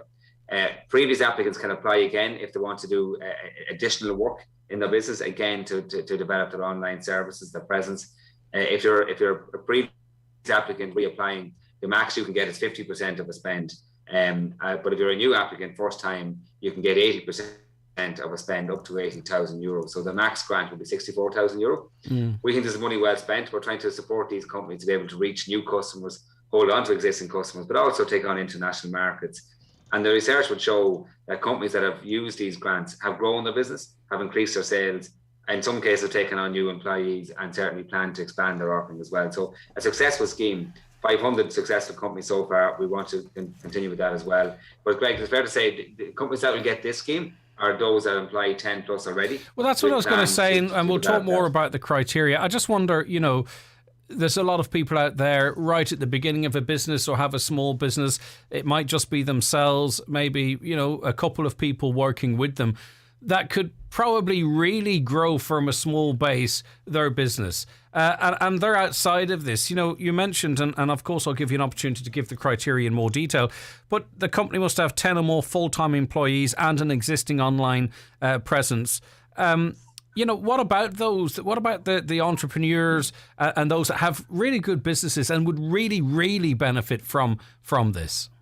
Oh, absolutely, Greg. And that's why this is only one of a list of offerings. So we have different schemes targeted at different sectors. This is from Enterprise Ireland for those companies that are 10 plus. The most successful one that's available still to companies under 10 will be the online trading voucher. And that's a grant of €2,500 through the local enterprise office in Donegal or any other county as well. Really successful scheme. We saw about 15,000 companies over the last 2 years drawing down that scheme, and you can get 2 rounds of that. So you can get 2,500. But on top of that, then I recognise there's a lot of companies probably hanging around the 4 or 5 employees that have successfully used the online trading voucher and want to go further again. So in the summer, we'll be bringing forward a new digital offering through the local enterprise office as well, targeted directly at them, both in retail and other sectors, to help digitalise their business, but also to go online and reach customers. The bottom line that your listeners might not be aware of, about 70% of customers today who are online are still shopping abroad online. We want to get them shopping local, shopping Irish. And the thing about it is that market is so big, you don't have to take the 70% back. You take 10% of that back, and it represents a massive swing for the coffers here. You only have to make a slight inroad into that to reap the benefits big time. Yeah, absolutely. And we did see some inroads in it during COVID, and then people drift back as well. So, but the research would tell us that Irish customers, when they go online, would like to buy Irish, would like to buy from a local Irish company somewhere in Donegal or nearby, and they will always try that, and they look for local first. But we have to make sure then that the businesses can respond to that request with a good service, a good online presence, and match what other international players are doing, because there's no reason why our Irish companies, they have the products, they have the services, They just need to be able to reach their customers in a better and clearer way, and that's what we're trying to do here. And in a space where even for big companies like Amazon, it is more complicated often to order from them in terms of extra charges or what have you. Right, so I don't want to convolute this in any way, just with my line of questioning. So for this particular scheme, tell us who it's open to and how they apply it and how they could benefit. Okay, they apply through Enterprise Ireland, and if they go on there, they'll be able to see a starter kit and a kind of a toolkit to help you with your application. You have until the end of May, so the 1st of June this closes at 12 o'clock. You have to put in place your application, detail what your plans are, how you're going to develop your digital team in-house, how you're going to develop your presence online, what consultant you're going to engage with as an expert to come in and help you. That's 3 things. Among your overall work plan for the next year or 2 to be able to draw this down. In line with that, you also have to submit your accounts for the last year as well.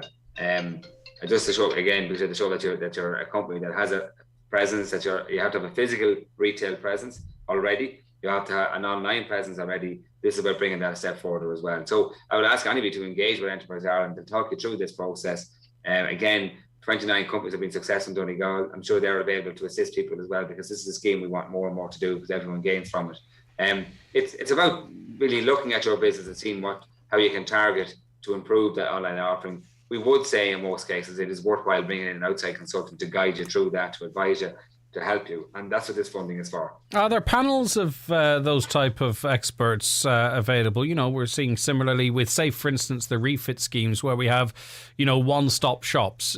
Should we be looking at something like that if we're not already in relation to things like this? Because sometimes it's hard to see the woods for the trees. People have the drive, but they're up to their ears with other things. And if we could sort of have as I say, a one-stop shop, it might even help the whole scheme. No, absolutely. It's a good point, and it is something that, there is, Enterprise Ireland could guide in the direction, but we haven't got a published list that I'm aware of. But it's something that I'm looking at, not just for the digital work on the online, but also for the Go Green and for the Lean. A lot of companies, they would like to develop their offering here, they'd like to spend, but they're nervous of finding the right partner to partner up with and who they can trust. So I do think we have a role, and you're right, I think through our department to put up trusted partners for all these various schemes we're doing. If you go to the local enterprise office, they will guide you in the right direction as well. Yeah, the Leo offices are fantastic in that regard. I'm not doing them in any way a disservice. I know people have great things to say about them, but you know where I'm coming from. Absolutely. No, I'm agreeing with you. Totally. Yeah. All right. Okay. I must ask you, obviously, we spoke to you in the past, given your previous portfolio. I'm sure you're still across the whole defective block crises. We heard from Leo Varadkar on this programme towards the end of last week that they hoped that new legislation would be passed, go through the final hurdles before the summer recess. But the Microaction Group locally and others, they want pre-legislative scrutiny of the bill to underpin this redress scheme. Do you know what the government's position on that is at the moment, Minister? Well, I understand that the aim was with the cooperation of everybody in the House was to get this legislation through as quickly as possible so we can get the new scheme in operation and the money being spent. I am aware that there's a number of houses have been fixed in Donegal and Mayo as well, and it's brilliant to see it and some great success there. Well, 6 in Donegal, in fairness, Minister. I didn't say, but I'm saying I'm aware of some of what I'm saying. Okay. No, that's okay. That's a success, and I had hoped that when we launched the initial scheme, while it wasn't perfect, I think it's a shame that wasn't utilised better locally. I'm not blaming the residents. The scheme became far too complicated, wasn't what it was meant to be. The new version, I think, will be a lot better, quicker and smoother, but we need to get up and running because I want to see hundreds of houses fixed, not just 6 or 7 in Donegal and Mayo. I know the benefits of fixing these houses. I've seen thousands of houses with pyrite in Leinster fixed over the years. Micah is a lot worse and it's devastating for people's homes, so they have to be done. On the pre-leg scrutiny, just to be clear on that, Greg, what that's about, that can sometimes delay legislation. You can achieve the same thing by bringing the legislation through the Houses and through committee stage. I don't think every legislation needs pre-leg because we've had years of discussion on this. I've been up and down to Donegal a lot since 2016 with a focus on this scheme, engaging with those residents. A lot of changes have been made to the scheme. I don't think we need to spend months on pre-leg. We need to get on with it and start spending the money in a fruitful way to bring people's homes back up to the standard it should be at. Minister Damien English, thanks for your time this morning. I appreciate it.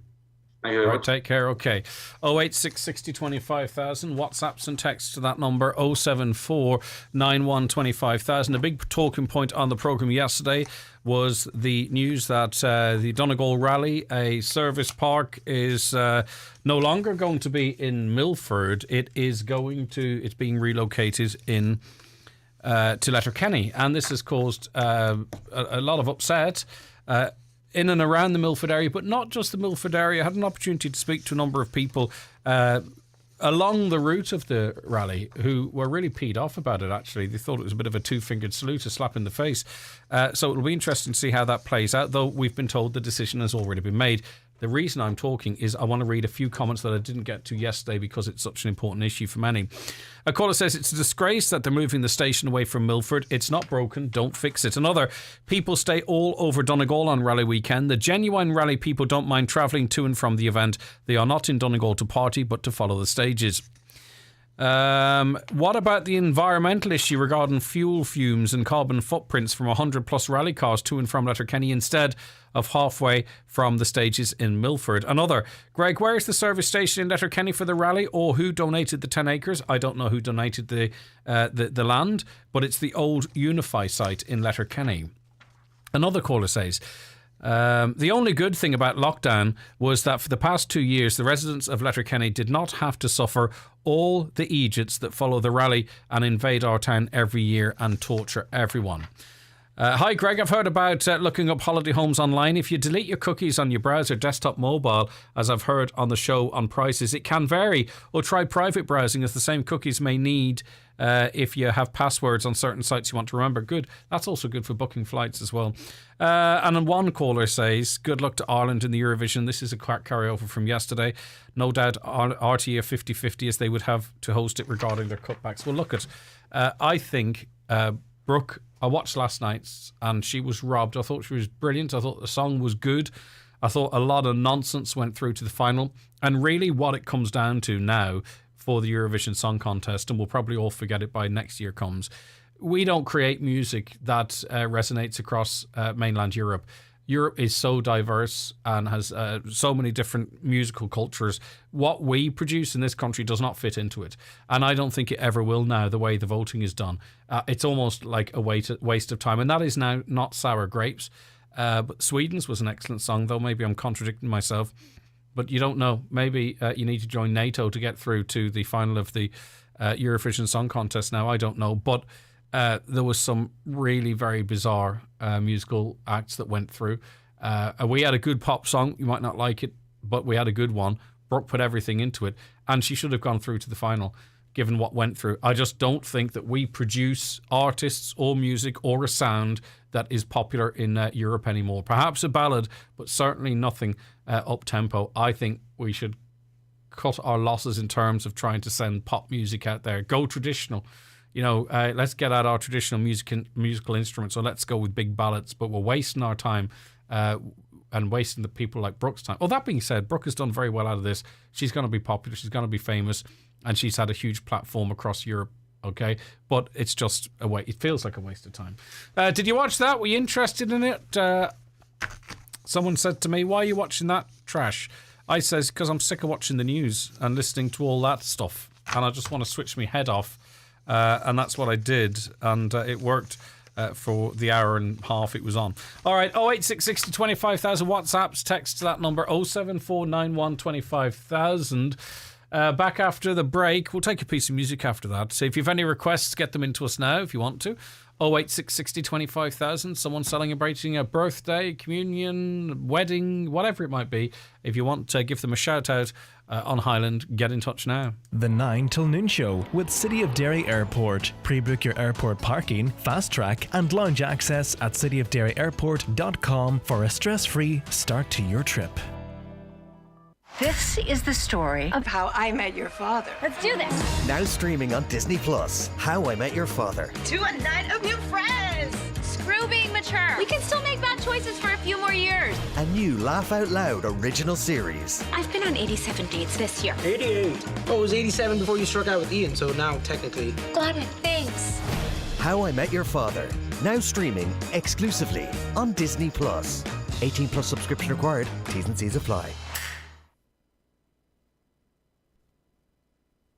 So you're struggling with your mobile connection? Yes, I've tried everything. Have you tried walking in a circle, standing on a chair, shouting instead of speaking? This is ridiculous. Best I can do for you, I'm afraid. Let me be your hero. Fear not, Super Helpful Mobile has got you covered. With 99% coverage, staying connected has never been easier when you join Tesco Mobile. This is Supermarket Mobile. Tesco Mobile. Every little helps. 99% population coverage. Visit tescomobile.ie/service-information. New this week in Home Store and More. All pillows are half price. But better hurry, because when all our half price pillows are gone, they're gone. Also, all laundry hampers and baskets and all hotel collection duvet sets are still half price. But when all our half price laundry hampers and baskets and all our half price hotel collection duvet sets are gone, they're definitely gone. Order online before 2 p.m. for next day delivery or drop by your local Home Store and More. Home Store and More. A happy home. As we move into spring, it's time that we look after what is precious to us. Are you struggling with your hearing? Your hearing is an essential part of your everyday living. Hearing is our social sense and connects you to friends and family. At Connect Hearing, we are here for you with our clinics at Courtyard Shopping Centre, Letterkenny and Joyce's Chiropody Clinic in Dunlow. Our centres are open Monday to Friday, where you can avail of our hearing test, wax removal and repair services. Connect Hearing, connecting you to life. Join me, David James, this Friday for the Jive Time Show. We'll be coming live from My Motors in Drumkeen for the start of their used car weekend sale. There will be music, chat and great giveaways on the day. So tune in from 2:30 p.m. or join us at iMotors in Drumkeen this Friday. Okay, a couple of comments here. The DUP will hold back for 6 months and steal votes from the UUP and get back the votes to put them ahead of Sinn Féin. That could happen, indeed, and that answers sort of the question I put to our guests. You know, how would the cards fall with another election in 6 months? Another caller says the DUP should not associate themselves with the likes of Boris Johnson and his like. Let them keep the royal connection, but work with Ireland on all other matters. The protocol, or an imaginary border in the Irish Sea, says a caller, is hardly going to create a united Ireland, if only it was that easy. The DUP have just backed themselves into a corner trying to act the hardline party to attract more votes. If the loyalists from Antrim, Belfast, Carrickferguson, etc. were to be told that a lot of Irish people from the public might not be keen in joining in them in a united Ireland anyway, then they might just calm themselves down a wee bit. A warning for you, a hoax call pretending to be from Amazon is doing the rounds again. I got one here in Buncrana. Can you put the word out, please? Yes, of course.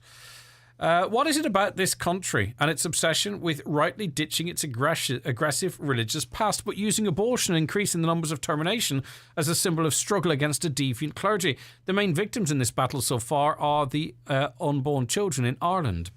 Another, surely if a person pays property tax, the property cannot be taken off them. And also some of these Ukrainians may decide after being given temporary accommodation to claim squatters' rights. And that will also be a problem. But these are all things that we shouldn't really have to be speculating about in a show like this. It should be all made very clear to us, I think. Right, okay. Keeping us busy. Appreciate it very much, by the way. I just want to say to Bridget Malloy and Nigel McHugh, who are getting married today in Glenties, congratulations and have a lovely day. That's from Sarah O'Donnell in Capri. It is the 9 till noon show with me, Greg Hughes, here on Highland Radio this Friday. Loads to come. Stay right where you are. Let's take a break, though. Here is the Lightning Seeds.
The 9 till noon show with City of Derry Airport. Enjoy convenient travel to London, Liverpool, Manchester, Glasgow, Edinburgh, the Algarve and Majorca. Visit cityofderryairport.com. Since she got her free hearing aids with her PRSI at Specsavers, Roisin is a changed woman. Music has never sounded better, and that makes her dance. And dance. And dance. Her singing, though, well...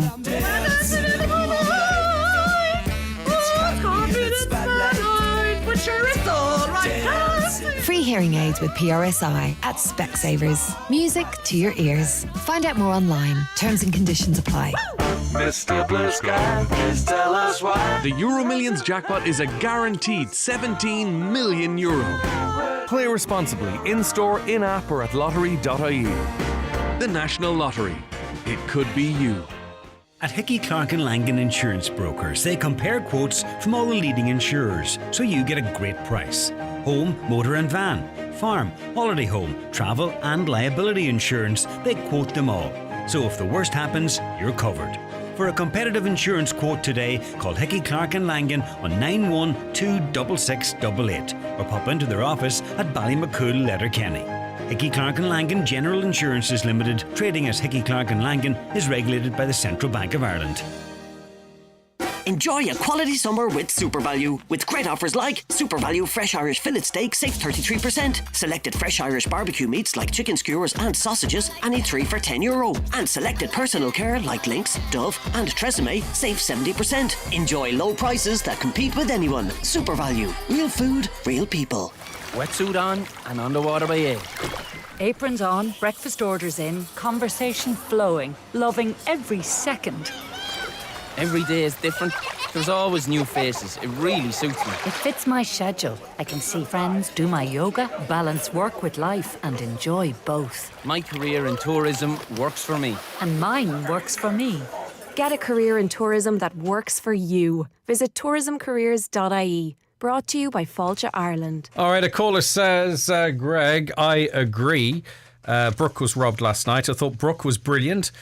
She should be very proud of herself.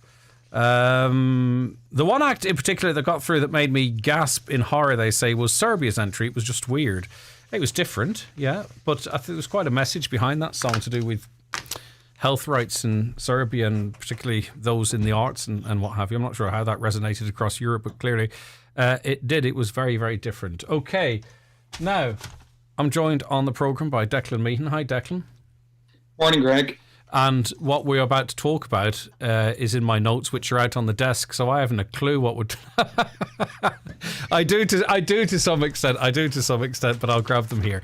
Declan Meehan, of course. Thanks, Caroline. Declan Meehan is manager of the Milford Resource Centre. Right, tell us about this. Tell us about this initiative or this consultation that's upcoming, Declan. Yeah, so the Donegal Public Participation Network is running a number of public consultations around the county over the coming weeks. A few of them have already taken place, but the next one is taking place in Milford next Tuesday at 6:45 p.m. in the Mulroy Woods. So people will be wondering, well, what is the Public Participation Network?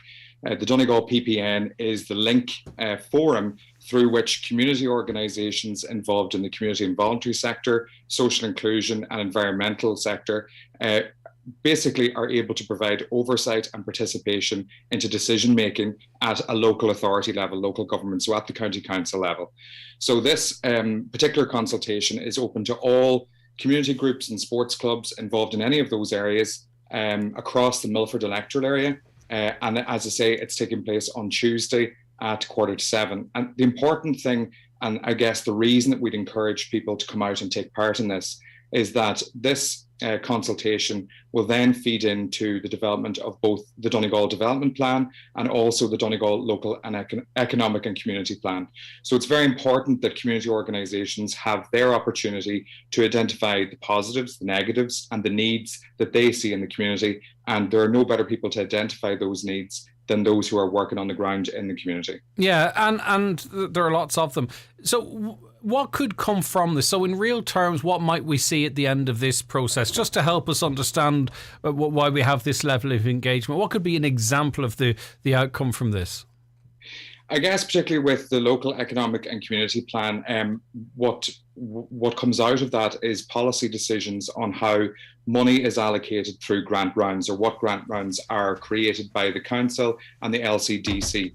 So that's really important that community groups have their say on what they identify as needs within their own communities, that their own community groups and sports clubs, the difficulties that they're having in the current climate, with all the different challenges that they have, so that the end game of that will be, okay, for example, there's a real need to develop or refurbish community spaces, to retrofit community spaces. Then that means that potentially in the end up you could have a local economic and community plan at county level, which states for the next 5 years that that's a priority that should be given over to funding or for efforts from the county council to help community organisations. So it is important that community groups come together at these public consultations in order to have input into that, so that the output on the other side of this positively impacts the work that they're doing and helps them do that work. Yeah, and it's the kind of thing that you've explained it very well. I think people will see the benefit of their input in this, or they hope they would, that they can help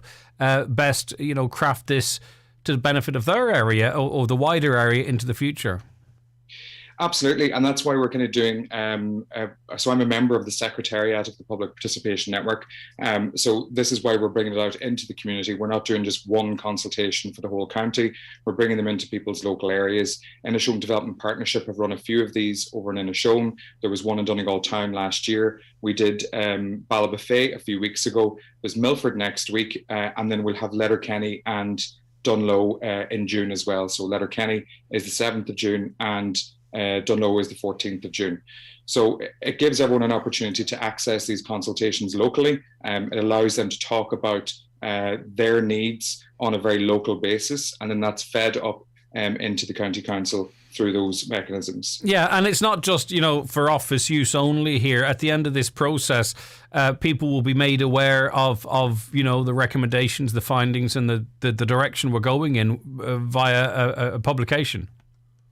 Absolutely, yeah, that's 100% correct. So again, because this particular process will feed into two very important documents that will, I suppose, outline the strategic direction of Donegal County Council over the next 5 years. And this really is the only opportunity for community groups rather than individuals to have a say on that. Then it is really important for them to take part in it, and a really good opportunity for them to take part in it, because the outcomes are tangible in the sense that there will be two strategic plans basically in place that have been formulated with this input from these public consultations. All right, the Milford Electoral Area Workshop takes place on Tuesday, this coming Tuesday, in Mulroy Woods Hotel, Milford. It starts at 6:45 and refreshments will be served. You can register via Donegal PPN at donegalcoco.ie.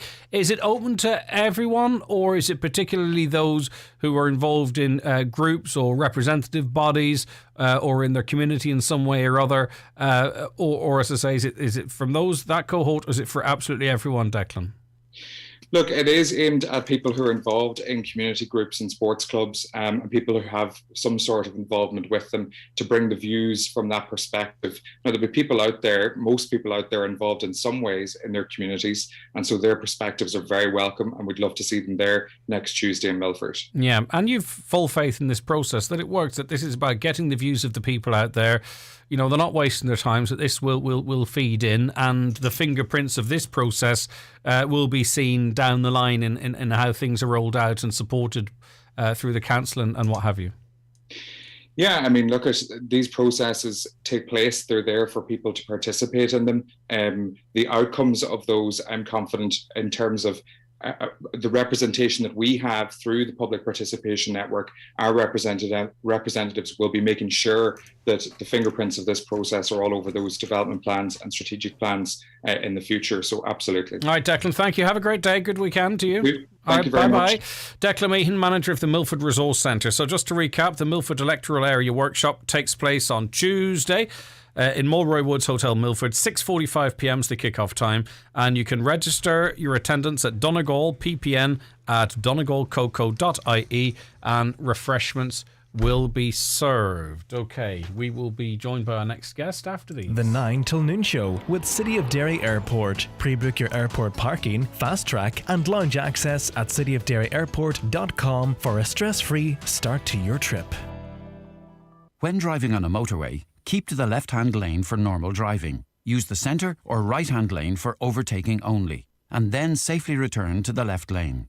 Remember to keep a good distance from the vehicle in front. Never stop on the hard shoulder of a motorway. It's dangerous, and it's an offence to do so unless your car has broken down. And under no circumstances should you ever walk on the motorway. Always expect the unexpected. From the Road Safety Authority and Transport Infrastructure Ireland. Visit rsa.ie. Breaking gardening news. Our correspondent Petunia at Alcorn's Garden Centre. I am surrounded by an array of spectacular summer bedding. These beauties are moving fast, with last year's prices held. Wow! I'm amazed by the choice of shrubs, trees, roses and perennials. Ah, Rosemary has just selected a super specimen plant and trendy ceramic pot. Oh, Craig is advising on the many baskets. Buy from Alcorns, where value happens every day. The Groom's Room at Evolve Clothing in the Letterkenny Retail Park has the best value and selection in suiting for your wedding day. Little Mix fans, are you ready? Century Cinemas Letterkenny will be screening the final concert of Little Mix Confetti Tour live from London's O2 on Saturday the 14th of May at 8 p.m, with an encore show on Sunday the 15th of May at 6 p.m. Book your tickets now at centurycinemas.ie. Highland Radio weather updates with Ireland West Airport. Thinking of a sun holiday with the family? You can now fly to beautiful Mallorca every Friday this summer with Ryanair and enjoy some of Europe's best beaches. Ireland West Airport, you're flying. Okay, let's look at the weather forecast then. So, a few showers at first this evening. No, that's yesterday's weather forecast. That's no good, is it? Anyway, I can tell you, because I read it earlier on, that it's going to dry up as the day progresses. Some sunny spells will start to develop towards the afternoon. Temperatures 13 to 15 degrees with fresh westerly winds. Rather breezy at times, too early in the day, but they will die out as the day progresses, and it's looking good for the weekend. But hey, do not listen to my word on it. We're going to be having a meteorologist on with us, a weather expert, talking about the weather for the weekend into next week. There is some talk of a storm off the coast of Ireland. I'll be interested to find out if they believe it might make land during next week. We hope not, but we'll find out all of that for you. And it's going to be a regular feature for you on a Friday, we hope, to give you the weather outlook for the weekend and into the following week. Right, Kathy White joins us on the programme now. Hi, Kathy. Good morning, Greg. Lovely to have you on the show. Right, now you are talking to us about Pledge a Plant. Tell us where this idea came from and who benefits from it, Kathy. Sure. So Pledge to Plant was born out of, basically I came up with the concept. My mum sadly died a number of years ago, and South Tipperary Hospice was absolutely incredible to her in the last days. And Mum also loved gardening and flowers and left me with that legacy. So just to sort of remember Mum with her flowers and to thank the hospice, I set up Pledge to Plant. So we ask people across the country to grow a few seeds or arrange a few flowers and gift them to family, friends, neighbours throughout the month of June in return for a donation to the Irish Hospice Foundation. So people really become micro florists almost, is it? Absolutely, and micro vegetable growers. Yeah. And so last year was the first year of the campaign and we raised €42,000, which was amazing. That's really, really good. Yeah, people just loved it because it's really simple and it sort of just involves a little bit of socialising, maybe a plant sale, bringing your neighbours or friends together. Okay, so there's 4 stages really. You register, and you can tell us where in a moment. Then you get your seeds into the soil, and we see so much growth at the moment, I don't think there's a better time. Then you set a date in June to sell your plants via a sale or a full on-garden party. What could be better in June as well, and invite the neighbours or friends around. And then you donate the proceeds of that sale to the Irish Hospice Foundation. 4 simple steps. Yes, really simple. And, you know, you don't even have to have a garden to get involved. I mean, it could be a windowsill, a sunny windowsill, and you might grow, even sunflower seeds will grow. The very name, sun, they love the sun, so on a windowsill. And they grow sunflower seeds, sunflowers. Absolutely. They're really dramatic. And we still have time to plant things like sunflowers. Also, maybe some herbs. Sell them if some of your friends and or your family cook. You know, I presume that kind of anything really. I suppose that you can generate. Some money from charity in its sale. Is that it? Yeah, absolutely, and generate a little bit of fun as well. And you know, this now is the perfect time. If you know, you've spoken about herbs, so like even rocket or lettuce or herbs, and some of those you can harvest within 10 days.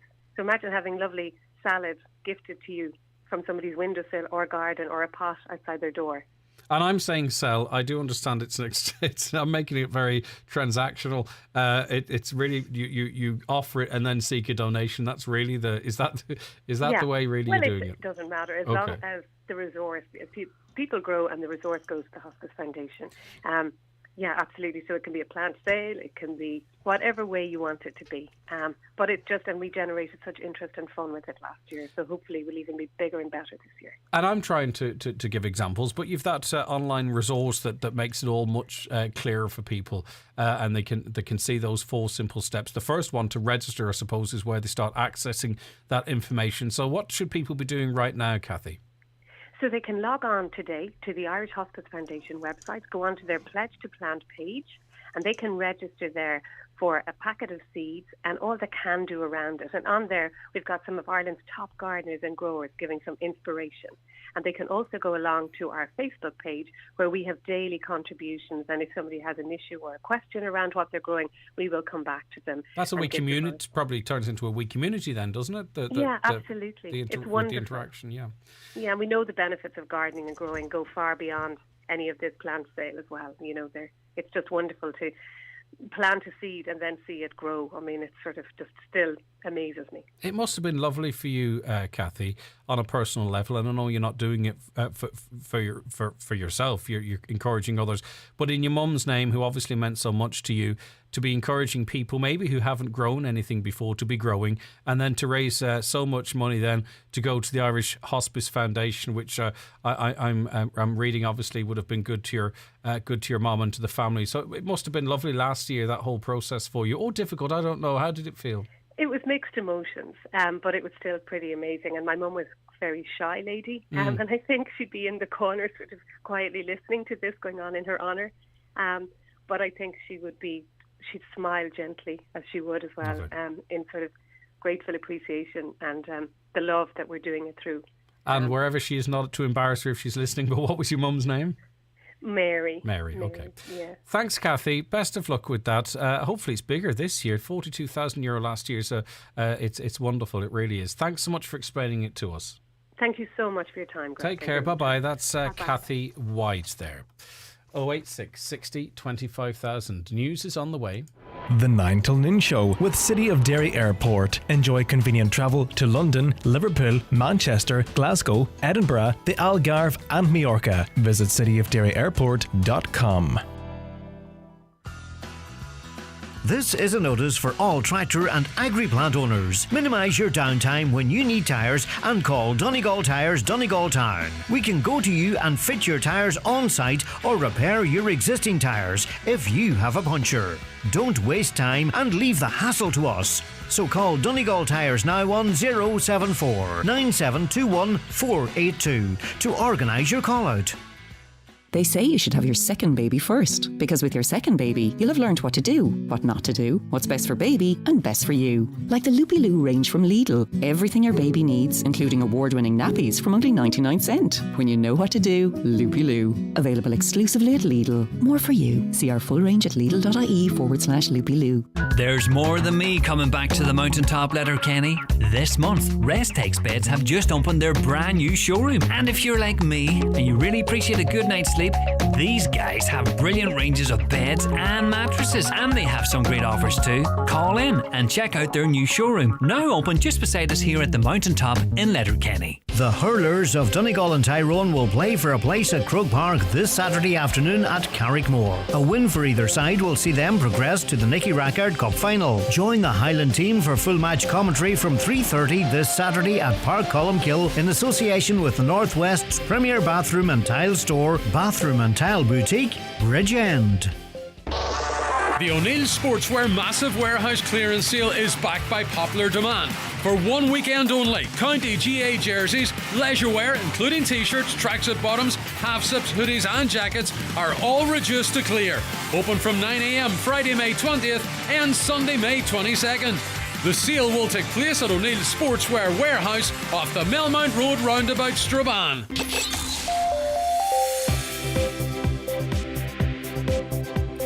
Okay, Donna Marie and Fionnuala will be joining us very shortly, and a couple of guests, and also your weekend weather forecast, all on the way between now and 12 noon. But at the top of the hour, 11 o'clock, it's time for a news update, and we welcome back onto the programme Donald Kavanagh. Thank you, Greg. Good morning. In an hour's time, the new Stormont Assembly will get together for the first time in the Assembly Chamber. The DUP will be present, but they will not facilitate the election of a Speaker, nor will they facilitate the election of a First and Deputy First Minister. The party leader, Jeffrey Donaldson, however, won't be there. He resigned his Assembly seat last night. His seat will be taken by Emma Little-Pengenny, a former MLA and MP. Ladies Bay in Buncrana is one of two beaches in the country where the quality of bathing water is deemed to be poor in the EPA's Bathing Water Quality Report for 2021. The other is in Balbriggan in County Dublin. Water quality in Ladies Bay had been designated as sufficient in the previous year's report. The EPA says that they've been given assurances by Irish Water that work is being done on the Buncrana wastewater treatment plant and the Westbrook pumping station, which will address some of the issues.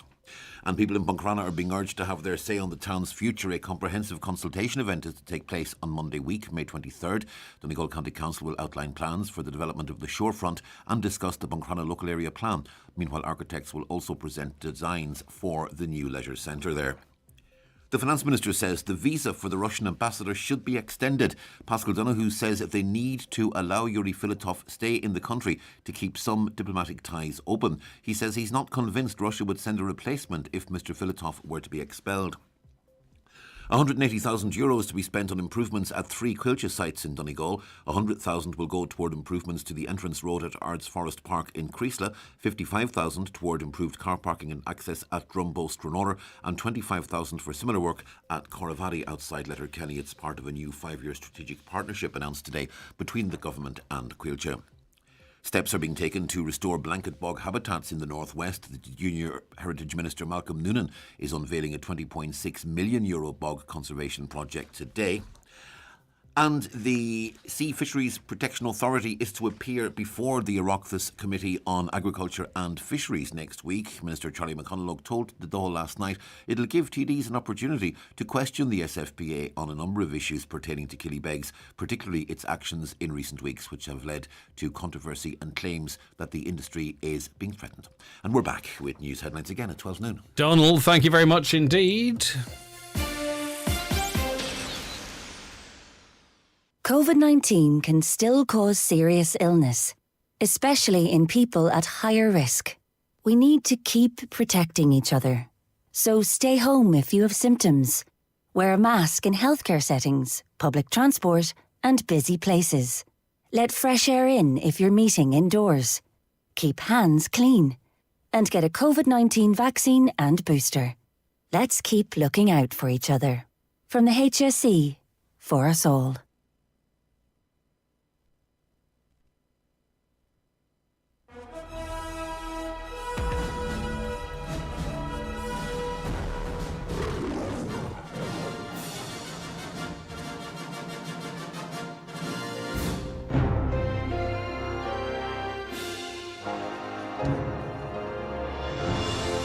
Okay, you're very welcome back to the 9 till noon show, and we're going to talk all things entertainment and support entertainment locally as well. We're going to have guests joining us a little later on, and our two guests to talk through things today is, of course, Fionnuala Rabbit, a familiar face, regular voice for this item. Good morning to you. Good morning. And also replacing, or standing in, should I say, for Michael Leddy, Donna Marie Doherty, a digital journalist here at Highland Radio. Hi, Donna Marie. Hello. How are you getting on? Good. Excited to be in the hot seat. You're not nervous at all, no?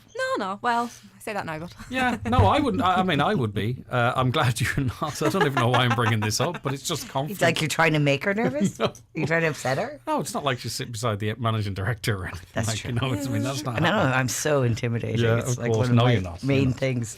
Right, okay. A caller says, "Hi Greg, I think Brooke was brilliant last night and she was robbed, and I think the Maltese song was very good too, but same as Ireland, no good." I'm not sure if either of you have any interest or watched it, and we won't stay in it too long. But Brooke, I thought she had a good song, well performed. I don't think there was as much energy in the performance last night as she had on the Late Late Show, but it certainly was good enough. I've come to the conclusion, Fionnuala, that what we produce here is not the music that continental Europe and the other elements of it like. You know, the sound we create, unless it's a ballad, it just simply is not going to get votes, and we're wasting our time. Well, I think so. They're in particularly in a lot of the Eastern European countries, there seems to be a much more kind of a rocky kind of a thing, or what we would think that we're no longer in that era as much. I don't know. Anytime I've ever been to any of those countries, and you go to the pubs or the clubs or anything like that, you always feel this now is exactly what it was like when I used to go to discos back in the 80s or the 90s or whatever. So I think either we aim it at the audience that we're putting it out to, or else then why are we bothering? Yeah. You know the way is in. I just don't know why we don't, like, a lot of the acts that got through, like, they might sound weird to our ears, but they were very traditional to the countries. Like, I'm not saying we don't have a pop tradition, but why not why not get all our musicians, our brilliant musicians that we have, and go out there, and at least if we don't get through, platform what might be seen as traditional Irish music. Yeah, 100%. With a modern twist. That seems to be a lot of what they do, a lot of the other countries do. And I think we need to remember as well, a lot of, and again, I don't harp on the Eastern European, but a lot of them are interconnected, as in their cultures are interwoven in different ways, which means that, as you say, when they play something then that has a cultural background for them, it's not just for themselves, it could be for 7 or 8 different countries in that region, you know what I mean, and who are part of the voting bloc, different voting blocs. So yeah, why, if we're going to keep doing it, why not go and do something in a river-esque type thing? Or there was a girl, Niamh Kavanagh, long time ago that did one for, and it was quite, it always kind of reminded me. Is that Why Me? Niamh Kavanagh sang Why Me? Oh, then that's not the one I'm thinking of. I thought it was, no, it's a girl, there was another girl, then it was very kind of Anya-esque, you know what I mean? Right, it had that sort haunting. of it had that sort of a haunting with the pipes and different things like that behind it. I can't think of her name now. Here we go. I know. I think she was from long time ago. I know, straight away I can't think of her name. But no, I think she was from down in Galway. That's why I thought. But anyways, I think you're right. We need to do something in a river dance type of a situation. I mean, there's no where point at least us use it as a saying we are platform. robbed if the Europeans didn't like what we put out there, or whatever. That's competition. Donna Marie, what do you think? I mean, obviously, you might not have to like Brooke's song, but it was a good song. It deserved to get through, didn't it? I thought that it actually would have gotten through to the final. I didn't think that we were going to win it, but I thought it might have at least got through. There's a lot of new Irish music coming out, the likes of Denise Chaila and all down the country, and they're making really good pop music, but it has Irish incorporated into it. Her song in Shaw, I think if we had something like that there, it would do really well. Because it is. You could sit and listen to it, you can sing along, but it has like modern Irish culture in it. Like, she's referencing Centra and spice bags and things that, it kind of represents us that we're not, people often when I talk about Ireland and Eurovision, they go back to Johnny Riverdance Logan and Riverdance. I know what you mean. And Donna, but that was of a different time. I think that there's something to that, because as well, if you did platform that song, it also does, open it up to a huge audience as well. So if we don't get through, at least we're showcasing something fresh and new and innovative, or more reflective of Ireland now. You'd need that there, or something that you'll know that has a good hook that will go well on TikTok.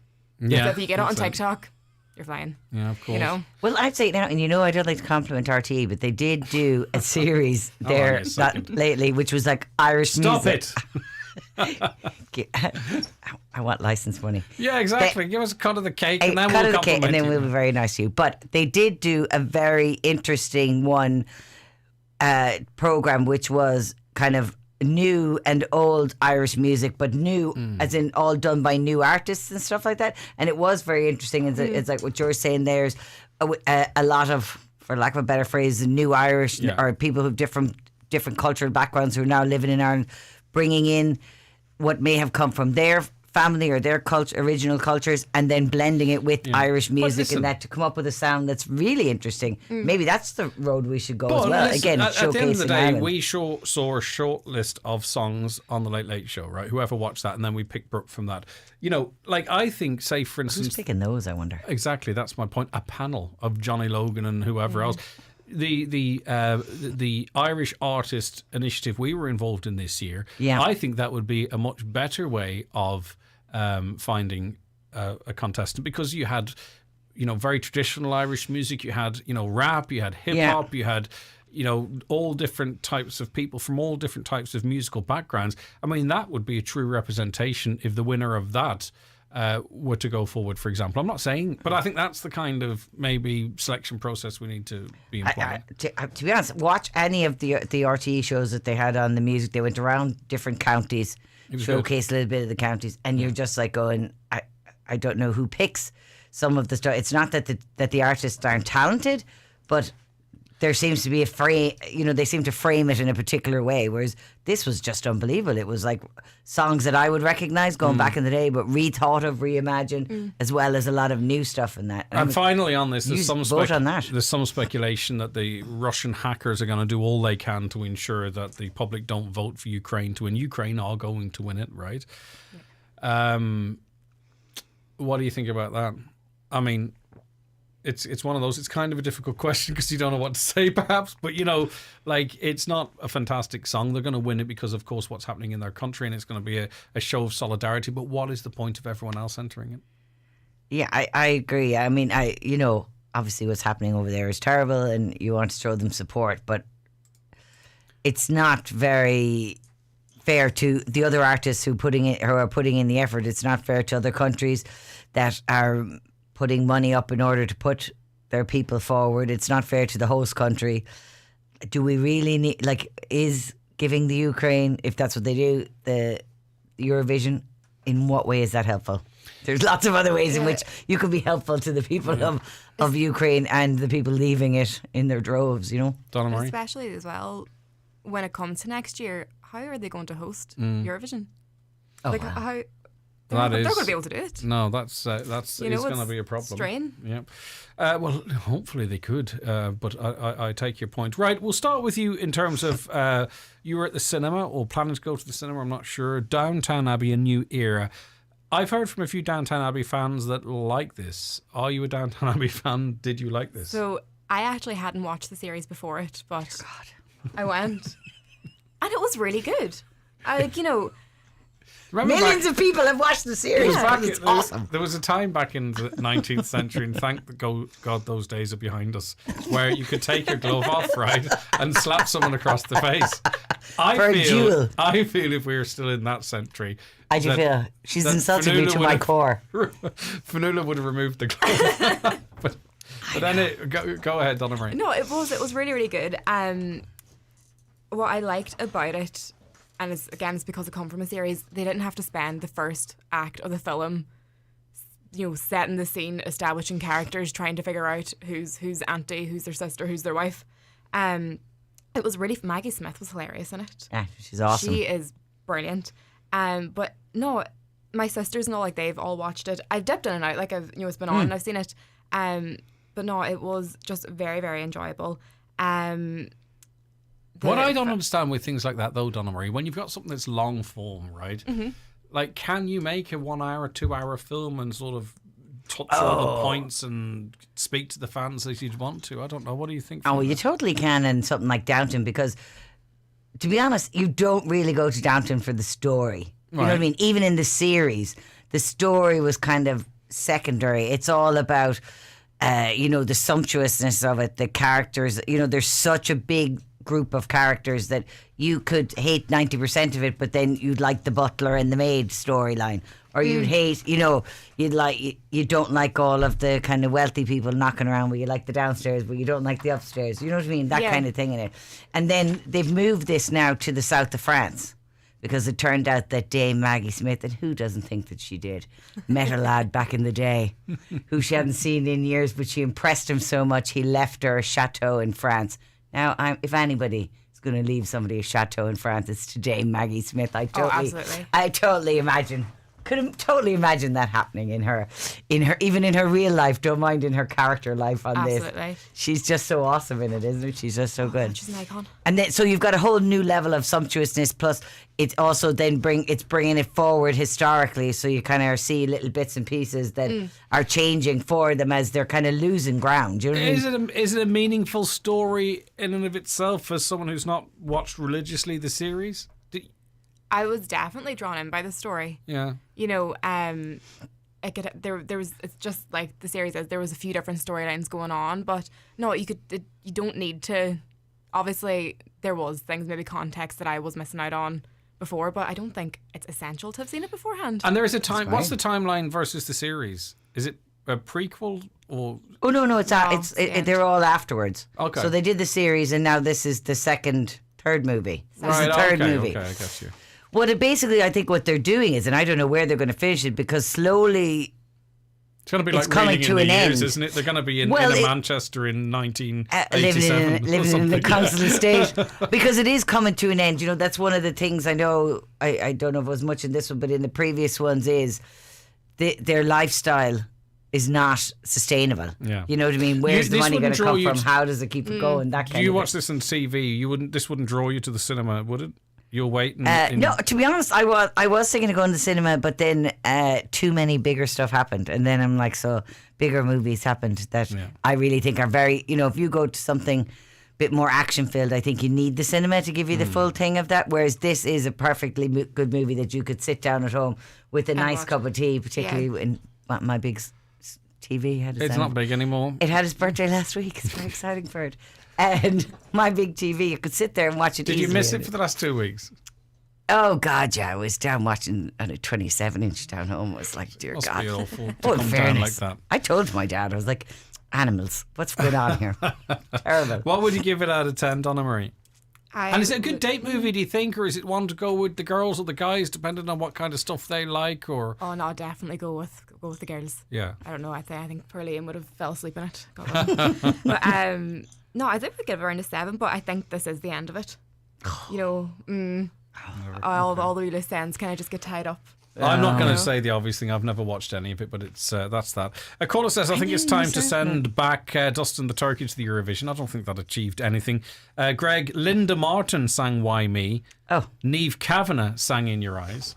But neither of those are the ones that you're talking about. I don't think so, no. Another caller says, Brooke done very well. Her song is as good, but Eurovision needs traditional Irish song. Maybe Daniel O'Donnell could write the next song. I'd love to see pensioners, very old ones, dressed in black shawls and old Dublin stalls. I think they're talking about painting a picture there. Was it Emer Quinn with the song The Voice you're thinking on? I think that is The Voice. That was it. It was very kind of Aine-esque. She was part of Anuna, who were part of the original Riverdance at that Eurovision. Fair play. The Voice, I don't know, I don't remember that. If Ed Sheeran was representing Ireland last night, we'd still not get through. Eastern Bloc vote past number of years. Ireland and multiple robbed last night. I think that they're right in that. I think it doesn't matter who was I don't think it doesn't matter who was singing for Ireland there. We're not going to get through with the way it's done. No, we're too out of the way. Yeah, all right. Yeah, we don't have the alliances or whatever that there seems to be. Let's have a little listen to this Emer Quinn here. Is this the right one?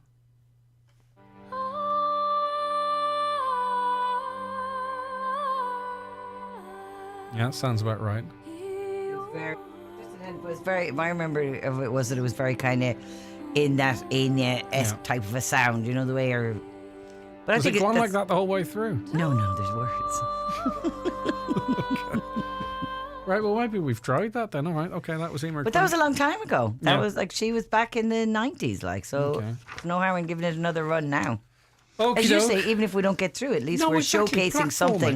We're showcasing something about Irish music that might make somebody go, "Oh, that's interesting," and learn a little bit more about Ireland, want to come here, whatever. And another thing too is that it seems every act was a former contestant of a talent show, The Voice or something like that there, including Brooke, of course. I suppose that's the other thing you need to ask. So what do we get from this? It does cost us a certain amount of money, but what is the benefit? Is it that kind of 5-10 second clip or 30-second clip that they do about Ireland? Yeah. Is that what we get? But do you know what annoys me interested in art? What exactly is it? I was trying to watch it last night and people waffling over it. You know, the commentator is trying to be hilarious. You know, talking over those little segments, talking over presenters as they were doing their bit. It's really ignorant. You know. Yeah, it's become a celebrity thing now. I mean, as in that's how Graham Norton got so big in the UK. Was originally he was only just some guy that people had barely heard of, but then he started to do the Eurovision after Terry Wogan had given it up, and he started all that kind of sarcastic quips and stuff, and that's what shot him. So I think we might need to ask ourselves, what are we in this for? What is the benefit to ourselves? I think really. Do we not have enough of that in life? Do we not have enough of that in life without signing up for competitions just to make us disappointed? I actually raged and switched the TV off because I was so peeved off by it. And then I had the humiliation of having to switch it back on 3 minutes later because my life was empty. It's literally what happened. Realising how much you need it. All right, back with more from Fionnuala and Donna Marie after this break. The 9 till noon show with City of Derry Airport. Enjoy convenient travel to London, Liverpool, Manchester, Glasgow, Edinburgh, the Algarve and Majorca. Visit cityofderryairport.com. We're all faced with things going up these days, but you'll still find amazing value every single day at Aldi. And you could save over €70 on your big family shop when compared to one of our nearest competitors. Nearest and dearest indeed. So don't change your lifestyle, change your supermarket. Aldi, every day amazing. Comparisons against products sourced in SuperValue 28th of March 22. Lowest pro rate used and offers excluded. For full details, see aldi.ie. Beef prices smash records as live exports soar. For more on this week's Irish Farmers Journal, here's Paul Mooney. March trade on fire as demand for livestock reaches new highs. As dairy markets boom, we examine the outlook for milk prices. Taoiseach commits to no cut in cattle numbers, and fines for dog attacks on livestock to rise to €5,000. Plus, don't miss our new silage series, sharing tips for budgeting and improving silage quality on your farm. Only inside this week's Irish Farmers Journal. You cannot afford to miss it. Over time, it's natural for your hearing not to be as clear as it once was. The good news is, advances in hearing aid technology may offer different solutions. Sabrina Robb here from Donegal Hearing Clinic. We provide peace of mind with hearing issues that affect people of all ages. Contact us for a consultation at Donegal Hearing Clinic on 07491 88470 or visit donegalhearingclinic.ie. Life sounds brilliant with Donegal Hearing Clinic, Letterkenny and Buncrana. McCullough Jewellers in Letterkenny are synonymous with fine jewellery, quality watches and giftware. With stores at Main Street, Letterkenny and the Letterkenny Shopping Centre or online at ormccullough.com. You can choose from their quality product range in a relaxed atmosphere, and their sales staff will be happy to help you make the right choice whatever the occasion. McCullough Jewellers, making moments magical for generations. Okay, it's all things entertainment with Donna Marie Doherty, digital journalist here at Highland, and Fionnuala Rabbit as well. I want a word with you on Doctor Strange in the Madness of the Multiverse. We spoke about this with Michael last week while you were guzzling champagne. I know, he cheated on me. He did indeed, but be that as it may, here we are. We are where we are. He gave it full marks, 10 out of 10. Yeah, I did. Michael and I went to see it again because Michael has seen it, I think, 5 times now. Don't understand that. He's got it. I know he's got. Although I could in this movie because there's a lot going on with it. Now, not 5 times might be a bit much, but we went. He went with me and we went to see it when I came back up home again, and I really enjoyed it. Now, my problem is it's very hard to shut my brain off. So the multiverse is one of those areas where it's very easy to pick up on anything that doesn't run through. Like there's one character, Vision, that's in it, that's not in it, but his storyline is kind of his previous storyline is mentioned in it, and you're kind of like, I don't know why they haven't just made him again. Like, this is the multiverse. Yeah. This and this happened. Why didn't that happen? So there's a few little bits like that. But I have to say, it completely was not the movie I thought it was going to be. The storyline was completely different to where I felt the trailer was going to be. I definitely enjoyed it. It was actually quite short. I could have gone a little bit longer with it. There was a lot going on and happening in it. It's introducing a lot of new characters, which is awesome because we can never get enough Marvel. So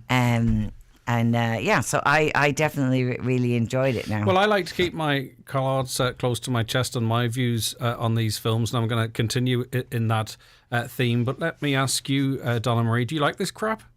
I actually do really like Marvel. Okay. So I haven't seen. Have you seen this one yet? No, it's on my to-do list for this week. Yeah, it is very good. Doctor Strange would not be in my kind of top 4 or 5 Marvel movies. He's the weakling. Like group is. There's just something about it. And I love Benedict Cumberbatch. And, has this purged me of his performance in Power of the Dog? I'm not really sure. Did Michael try and convince you how good it was, even though you were a little bit... Well, he does say to me, "Oh, really?" when I nudge him and go, "Oh my God, come on, that's not following the script. Stay that's there, not the storyline." Stay there, the two of you, because tonight, live on stage, it's 3 Hail Marys on Grianon Theatre tonight, starting at 8 p.m. It's brought to you by Tommy Marin. You would know Tommy. He's brought a few other shows up to On Grianon, have always been a huge success. Tommy, good morning to you. Welcome on to Highland Radio. Thank you very much, Greg. It's always nice to be on Highland Radio. Good stuff. Tell us about 3 Hail Marys, Tommy. Well, this is our final tour. It's a show that's based in a nursing home in Ireland on a wet Friday afternoon, and it centres around 3 of the residents of the nursing home. Mary O'Toole, who's a very charismatic and religious character. Mary O'Neill, a Londoner who married a Kerry man and has lived all her life in Ireland. And Mary O'Brien, the nostalgic one who, when she hears somebody has died at the age of 78, she says things like, well, isn't 78 a lovely age to die at? So these 3 characters sitting on a couch in a nursing home. There are other characters as well in the play, but they are spending their last day together in this nursing home, and they decide to tell each other their life stories. And they all have very diverse life stories to tell. The humour comes when one of the Marys leaves to do a chore, and the other 2 try to relate the story that they heard, and then they get it all mixed up. So it's a combination of nostalgic comedy. It also has that serious theme of dementia running right through it, but it's done, I think, in a very, very profound way. It's done very sensitively, and as I've said before, Greg, we meet the audiences afterwards. Carers in nursing homes, dementia managers, they'll all come up and they'll say, you know what, it's a brilliant play. This is exactly how it is in a nursing home. And the fact that we've brought it to a stage and we give people comedy and we give them a thought-provoking message at the end does make 3 Hail Marys a really special play. Yeah, and it's a line that has to be walked, and you've obviously struck the balance there because, because of the way theatre is, you get to engage with those that have watched it from all different backgrounds, and as you've said there, the feedback's overwhelmingly positive. Exactly, and people who are out there this morning listening to you who are caring for a loved one with dementia, or who indeed have a loved one in a nursing home with dementia, they will all say to a person that, sometimes you have to look at the lighter side of this condition, and there are times when funny incidents happen, and I think that's a good thing. I think it's healthy to bring all of that out. We all appreciate the sadness that's associated with memory loss, but it is a reality of life, and sometimes you have to look at the lighter side of life, and I think that's what 3 Hail Marys do. I was really heartened by the fact that Caroline, the lady who rang me to put me through to you on the switch, said that she'd seen the play and she absolutely loved it. And what I love about the play as well, Greg, is the fact that so many people come back to see it twice, 3 times, and I think that's testament to the fact that it's a very unique play, and even for somebody who doesn't normally go to plays, because there's sing-songs in this. You can be singing half the night away because there's loads of sing-songs as the characters have a sing-song. And, it's just one of those plays that really strike people. And you forget about your woes and your worries for 2 hours. You find yourself catapulted into this nursing home. And I guarantee you, it's just, of all the plays I've written It's the Real McCoy, Nobody's Talking to Me, The Banshee of Croaky Hill, co-wrote Paddy the Musical, and others. But this one, for me, is special because I just think it resonates with people so much. And did you say it's the last chance for people to see this for a while, Tommy, at least? Yeah, well, we're on our final tour because we're going to go back. It's 10 years since we did It's the Real McCoy. We're doing a nationwide tour of that in September. I have a new play coming up in February of next year. So this is our last run. We're in, as I say, only one night tonight in On Grain On, and then we're in Tipperary, and we do 7 nights in the Olympia. We've come a long way, haven't we, Greg? Yeah, well done. It's brilliant, actually. It's yeah, great to see. Cork, but that only can happen from people enjoying it. It doesn't happen through marketing. Obviously, everything helps. Don't get me wrong, because you want people to know you're coming to the town near you. But that kind of success, those kind of runs, only happens because of the audience reaction, and then telling other people and the word getting around that this is something that people need to see or should see. Yeah, I mean, you build up a reputation over years. You don't, as you say, suddenly arrive in a town and fill a theatre. So I suppose It's the Real McCoy was kind of the groundbreaker for me, and then Nobody's Talking to Me. So I wanted to do something that was a little bit different, because those two plays were all back in the 60s. Great comedy, but I wanted to do something that was a bit more thought-provoking and yet equally as funny. And I just cracked it, I think, with 3 Hail Marys in a very special way. Okay, there are a few tickets left for tonight's show. It's a one and only show. It's the last tour, and you can contact On Grain On box office to book your ticket. Tommy, thanks for the time this morning. Appreciate it. Thanks a lot, Greg. All right, take care Bye-bye. of yourself. All right, that's Tommy Marin there, who is also a radio show presenter. Midwest Radio. Mm-hmm. Yeah. Okay, Heartstopper on Netflix, Donna Marie. Oh, I loved it. Yeah. It's a bit on the cuff. It's a British coming of age about a 15-year-old and 16-year-old. They're in school in England, and they're 2 boys, and they're both gay. And what's really nice about it is that it speaks more to people would be younger than me. I'd say maybe 13, 14s. And what you expect it to be, it really isn't. So you're waiting for the whole coming out scene, the parents rejecting, and this here. It's not like that. It's just a really nice. It's nearly like a rom-com. It's a series, so it is. It's just very pleasant. But it doesn't hit they're going to do this now, they're going to do that now. It doesn't hit the predictables. It is. It's a bit on the cuff, and like the writing, and it's a bit same that kind of like rom-com-esque. It's you kind of know what they're going to say before it comes up, but the whole big dramatic. There is no the representation that's in it is a really positive reinforcement. Yeah. So that I think sometimes, like me and Fionnuala were speaking there is a lot of LGBT shows coming out on Netflix and stuff, and sometimes the representation that you see in that is quite negative. It's about everything that gay people come up against, how they suffer their hard times, and I think if you are especially 12 or 13 and you know that you're going to have to come out at some stage, and constantly seeing how the negative side of that can be really daunting, but they don't do it. They just do it really, really nicely, and it's based off of a webcomic, and they nod to that there. There's like little animations in it, nearly like Lizzie McGuire back in the day.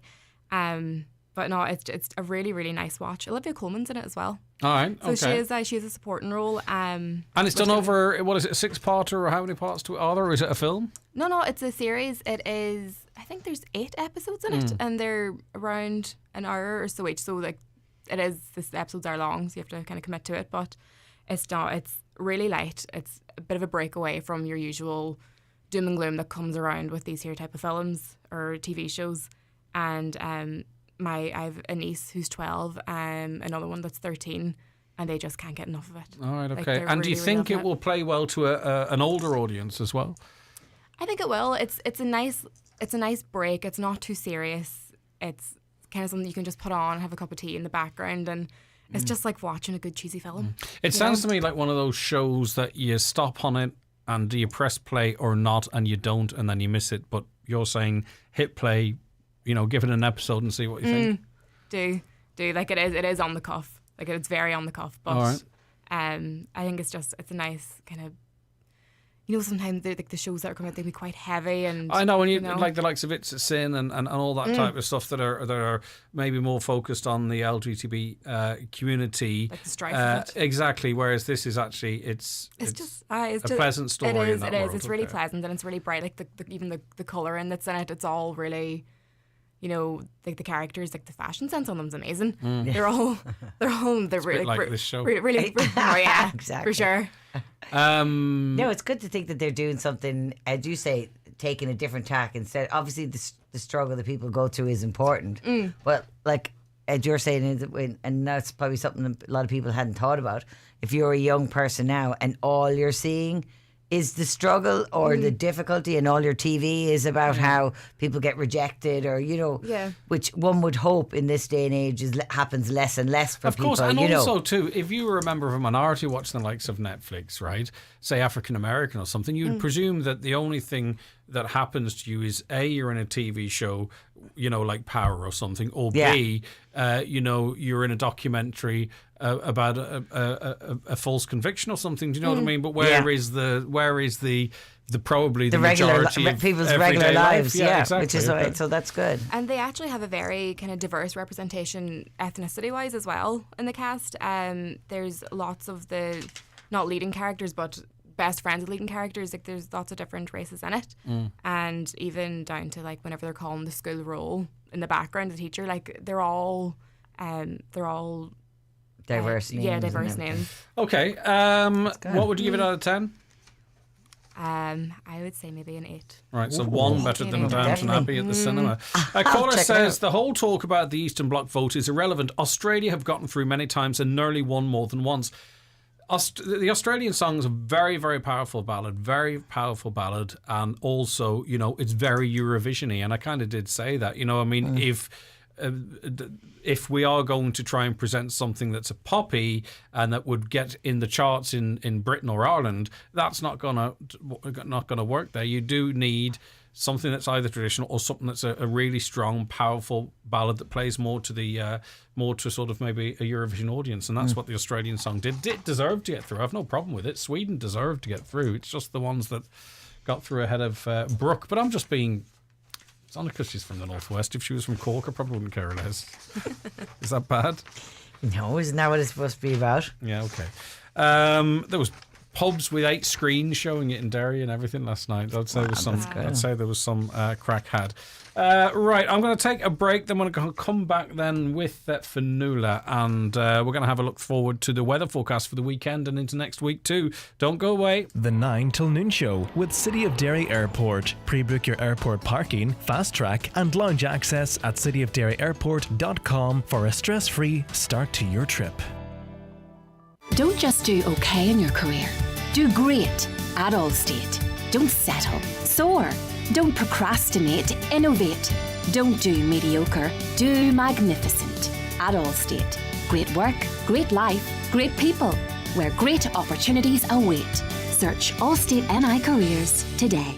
For all your health and beauty needs, you can always rely on McGee's Chemist in Letterkenny. If you need a prescription, just call or order online at mcgees.ie and it will be ready for you in advance before you arrive. For beauty and skin care, there's all the big names at great prices in store and online. And for your photo printing needs, simply download the McGee's Photo Prints app or click on the website link. McGee's Chemist, Main Street, Letterkenny. For all your health and beauty needs, and so much more. Call 91-21409 or visit mcgees.ie. At Centra, we have great offers this week, like Centra Fresh Irish Chicken Fillets, 454 gram, only €5.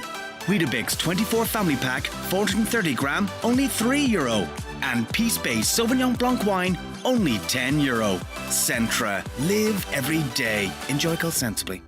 Years ago, I used to dread my motor insurance renewal. Then a friend told me about O'Malley Scanlon Insurance in Ballybofey and Dunlow. They do all the hard work. They contact all the major insurance underwriters and they get the very best possible quote for me.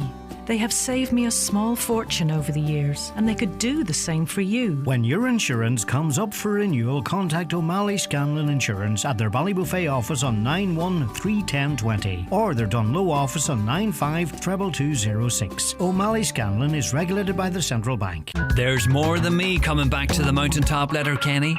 This month, Rest Takes Beds have just opened their brand new showroom. And if you're like me and you really appreciate a good night's sleep, these guys have brilliant ranges of beds and mattresses, and they have some great offers too. Call in and check out their new showroom, now open just beside us here at the Mountaintop in Letterkenny.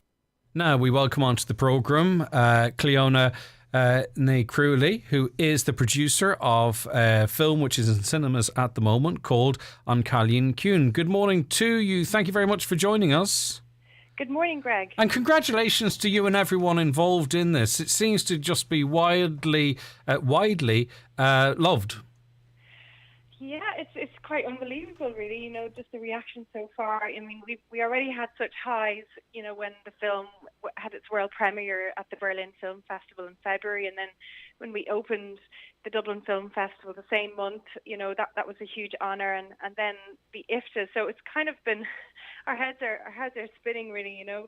And then we wake up this morning to 5-star reviews from Donald Clark in the Times and from the Indo and across the newspapers, you know, and it's been received so well as well in the UK. You know, you have major film critics like Peter Bradshaw in The Guardian and Mark Kermode, you know, giving it 5 stars and giving it rave reviews. So we're our feet have barely touched the ground. Do you think we're more broadly receptive now of films not in English, or is it always been the case that if you make a good film, it'll find its audience regardless of their first language? Yeah, I mean, I think there's a real acceptance now of watching films and dramas in subtitles, you know, so you only have to look at Netflix and shows like The Squid Game or Dark and that you know, they're so well received and so watched in huge numbers that it's just kind of become normalized now that we watch films in subtitles. So yeah, it's great. And I suppose, like you said, you know, if the story's good enough, then really the language shouldn't matter. People will watch it anyway. All right, tell us about the storyline for those new to it, please, Cleona. Yeah, so Untitled Chapter is based on a much-loved story by Claire Keegan. It's called Foster, and it was published in 2010 and received lots of awards, and it's also been translated into many languages all around the world.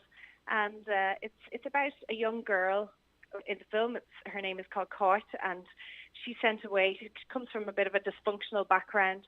You know, her dad is a bit feckless and drinking, and her mother is pregnant, and there's a plethora of kids around the house. So she's a little troubled soul, and she's sent off to her mother's relatives for the summer, and she doesn't know these people. But I suppose it's really an examination of the relationship that grows between her and her two sort of so-called foster parents for the summer. And it's just a lovely, endearing story about, you know, just how their relationship develops and how she blossoms as a young girl from it all. But of course, as one of the characters, Eileen, says in the film, there are no secrets in this house, but the young girl unfortunately does discover there is a secret, and it's quite a painful secret. Okay. Now, obviously, it's wonderful when these things, when your film is selected, maybe to be shown at a festival, or if you land a streaming platform that hosts it. But I presume, particularly as filmmakers, you want as many people as possible to see on the big screen. It's shot for the big screen, so it's great. Is it that it's available locally here in Letterkenny, in Century, but also in cinemas across Ireland and Britain? Yes, it's wonderful. It's playing in over 60 cinemas in Ireland, and actually last night, Untitled Chapter was the #1 film showing in Century Letterkenny, so it even beat Doctor Strange, so we're delighted with that. But yeah, it's amazing, and over the UK, it's been released today in Curzon cinemas and many cinemas across the UK. You know, from Glasgow to Wales to Manchester, Newcastle, and all over London. And it's the widest release an Irish language film has ever received in the UK. So we're kind of breaking new ground over there. And actually, we just announced the other day that we're getting a release in Australia and New Zealand as well. So this is the first time again that an Irish language film has been acquired for a release in those territories. So right.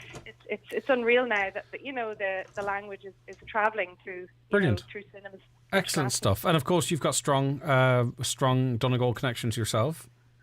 I do, yeah. My mum, Ellen, and in Carling, she was Doherty. She's from Downings.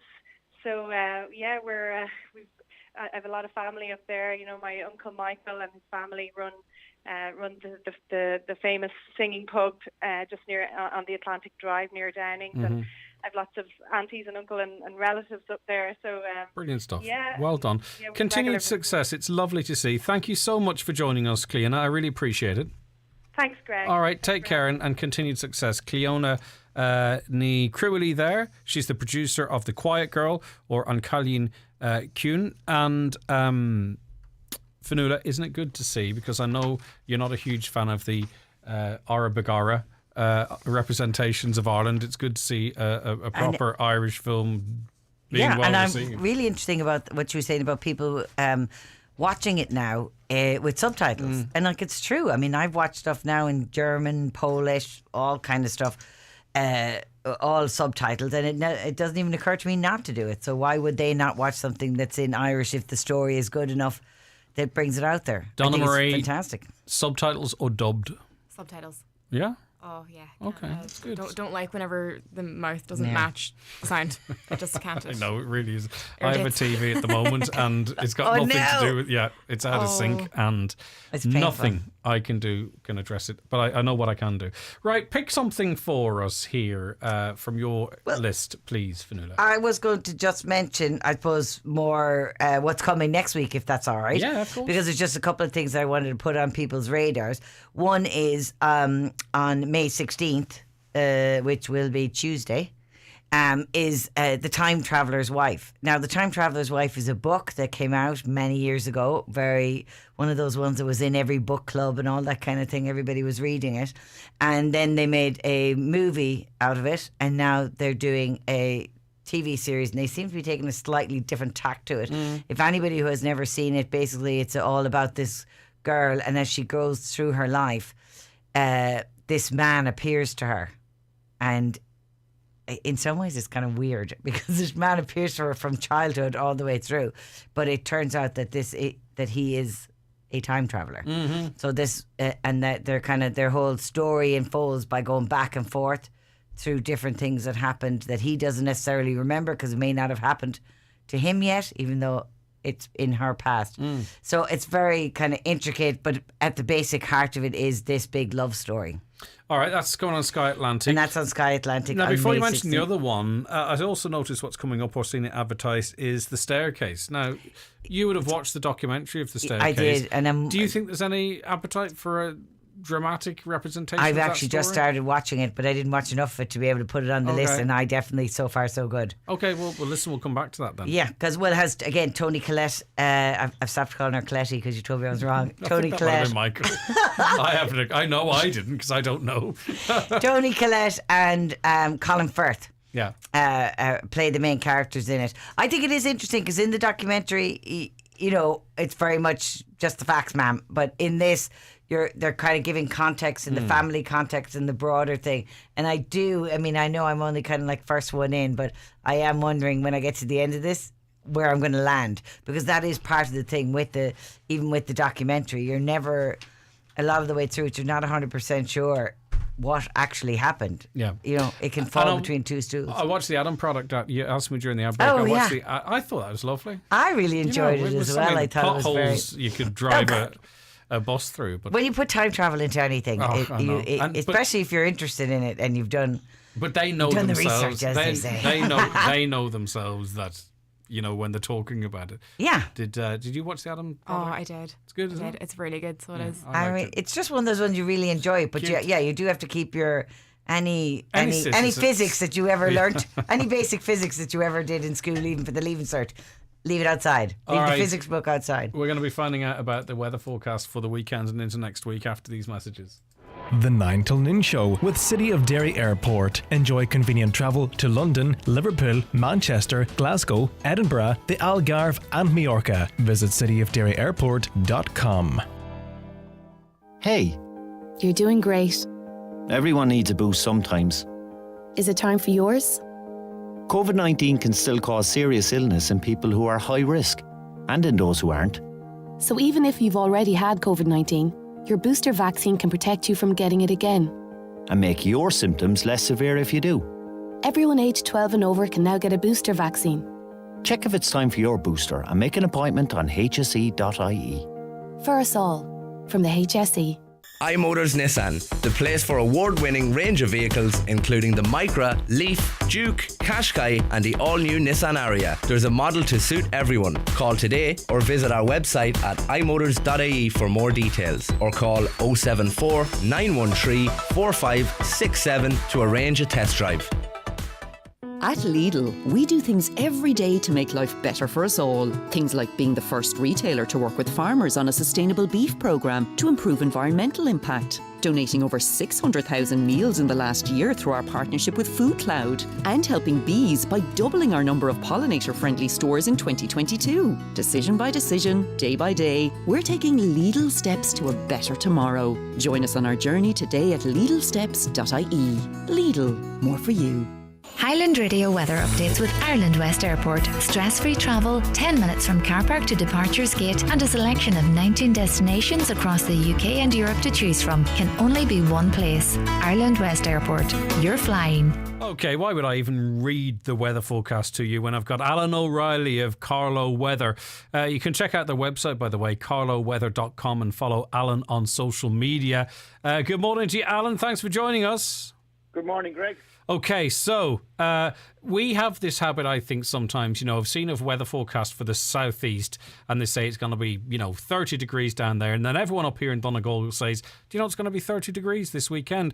So we want more targeted local weather, and you're the man. So tell us, what can we look forward to over Saturday and for the rest of today, Saturday and Sunday, Alan? Yeah, so unfortunately, while the south of the country will get up to 19 degrees today, it's probably going to struggle to get about 14 or 15 in Donegal because the cloud is going to be slow to move and it's also very breezy. Now, the good news is that strong wind is slowly going to ease off this evening and it will stay dry, but it'll probably be tomorrow before you start to see those sunny spells and feel a bit of heat. So some good sunny spells will develop tomorrow, but they're going to be localised. There is going to be still a good bit of cloud around. So, it's not going to be clear blue skies or anything like that. It should get up to about 16, maybe 17 degrees in the afternoon, and the winds will be much lighter, so it'll feel much more pleasant. Sunday then looks the best day for Donegal with some more sunshine, a lot more sunny spells, and getting up to 19 degrees, maybe even just about touching 20 degrees. The winds will start off light. They will pick up a little bit, but nothing like today. So still a rather pleasant weekend. So the weekend does look generally good. If you're having a barbecue or outdoor dining, it looks good for it. Sounds lovely. Now, into next week, what's the story? I did see some suggestion that there could be a storm off the west coast, whether or not it makes land or not. I'm not sure if that's something you're tracking or anything you've any concern about. What are you seeing for next week, Alan? Yeah, it is going to turn unsettled, unfortunately, and there's a risk of some thunderstorms coming into the southeast on Sunday night, and they could move up across the country. So there could be some thundery downpours on Monday, but actually the northwest probably will do best to escape them. But yeah, there's a low-pressure system, that storm that's now developing on the weather models from Monday night into Tuesday. The weather models are struggling where it will. It'll stay out to the west coast. It's just how far out to the west it'll stay. The very latest weather models this morning do show it staying further west. So the impacts really to Donegal should be quite minimal, but there will certainly be some more windy and unsettled weather. But the worst of that storm, unless you're a fisherman, shouldn't really bother you too much. Good stuff, Alan. Thank you very much. Have a lovely weekend. Thanks, Greg. Take care. Alan O'Reilly of Carlow Weather, carlowweather.com. He's going to join us next every Friday, hopefully, just before 11. We're a little late with it today, I think. Right, okay. A quick one from you, and then I want a quick word with Fionnuala about one of hers. So, Dollface on Prime, Donna Marie. Yes, I'm a bit late to the game with Dollface, so I am. So I'm about halfway through the first season now, and the cast is really carrying it at the minute because you have Max from Two Broke Girls is playing Jules, the main character in it. Brenda Song's in it, which a lot of people know from The Sweet Life of Zack and Cody, where she was London Tipton. A lot of familiar faces, but it's basically at the heart is how to about coming back out. So the kind of premises of it is Jules has broken up with her boyfriend and has realised that she's cut off all of her friends. Oh, so okay. it's about her kind of trying to become one of the girls again. There's a weird cat lady in it. I don't know if that's going to be kind of resolved at the end. I'm still trying to figure out why this woman with the cat's head keeps reappearing. I think this was referenced before. Was it the cat? Sounds familiar. I don't really understand what's happening in it, but it's all right. So it is. It's okay. It's something to put on. Is that good enough? There's a lot of stuff. There is. I'm kind of waiting for it to. Excuse me. I'm waiting for it to pick up at the minute. Would you back out? Would you say, right, enough is enough, or have you started something? Are you going to see it through? I'm kind of giving it one more episode to see, because I really want to figure out what's going on with the cat, to be honest. You could Google it. I think maybe that's why they threw her in there. I was going to say, you could probably Google that and save yourself 3 or 4 hours of torture. But so far, it sounds like it's a 50-50, 5 out of 10 job. Yeah. All right. Yeah. But okay, well, we'll see. We'll get an update for you. But the platforms haven't really put out anything massive lately. No. There's nothing been coming Ozark up. last series was the big thing on Netflix, but I mean... And I'm only hearing mixed reviews on that, in the sense that some people are really loving it and other people are watching it. But yeah, it's a long time since something came that you're like, oh my God, you totally want to watch that. Yeah, I know. They totally want to watch that. Conversations with Friends. This I'm bringing up because I saw the trailer for it now and it didn't really inspire me. But it is... this is Sally Rooney. Sally Rooney is the author that wrote Normal People. Yeah. The one that everybody went cracked about last year. This Normal People was her second book. This is her first book. Now, in my thinking, a lot of times the second book is much better than the first book. It can be. And why did they pick Normal People before they picked this? So I would wonder how this is going to turn out. But it is on RTE. Next Friday, which Thursday, isn't the 18th is Thursday, I think. No, the Thursday's the 19th. Oh. Is it? No.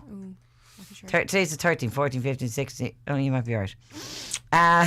Anyway. Which means the Time Traveller's Wife is on Monday, the 16th. You put me under pressure now. But that's it must be taken over from Julia's Finish, which was awesome. If anybody hasn't seen it, it was is good. this a series or a film? This is going to be a series. Okay. Again, it's set in Dublin. It's about 2 young girls that grew up together, go then up to Trinners. Where would we be if they didn't all get into Trinners? They go up to college in Dublin, then they start meeting other people, which kind of opens them up, from what I can gather in it, more sophisticated lifestyles that they're not really sure of. And then as the girls are kind of drifting apart, what are they drifting apart into? That kind of a thing. That seems to be the basic premise from the trailers and different things like that. I know people who've read the book and really enjoyed Conversations with Friends as the novel. They thought it was really good. And they actually thought it was a better book than Normal People when the original came out, So it'll be interesting to see what they've done with it and whether or not it gets that kind of massive hype that and in Normal People got. terms of transferring to the screen, we'll find out if Sally's a one-trick pony. Well, I mean, is it possible for anything to be that Normal People just kind of took off? I don't know whether it was just part of a lockdown thing, whether it was that we were just ready for something that was just nice. You know, the way it was, even though their lives were kind of complicated, it was very easy to watch it. So it'll be interesting to see what this does now. I mean, I've read some reviews on it and they're all reviewing it really well, but they're saying it's like an ode to Irish people, which makes me nervous. But you're like, oh, this could go either way. Definitely going to be giving it a go and checking it out. So yeah, I have no idea the days of the week. May 18th is Conversations with Friend, and May 16th is The Time Traveller's Wife. Fionnuala Rabbit, thank you as always. It's great to have you back. Oh, good. And you'll be reunited with Michael next Friday. Donna Marie Doherty, thank you for stepping in. Thanks very much. It was great to have you on too, to have your perspectives. She's a digital journalist here at Highland Radio. And we'll all be back with you on Monday from 9 o'clock. Thank you so much to all of you who took part in the show, listened or watched or however you took part. It's greatly appreciated. Have a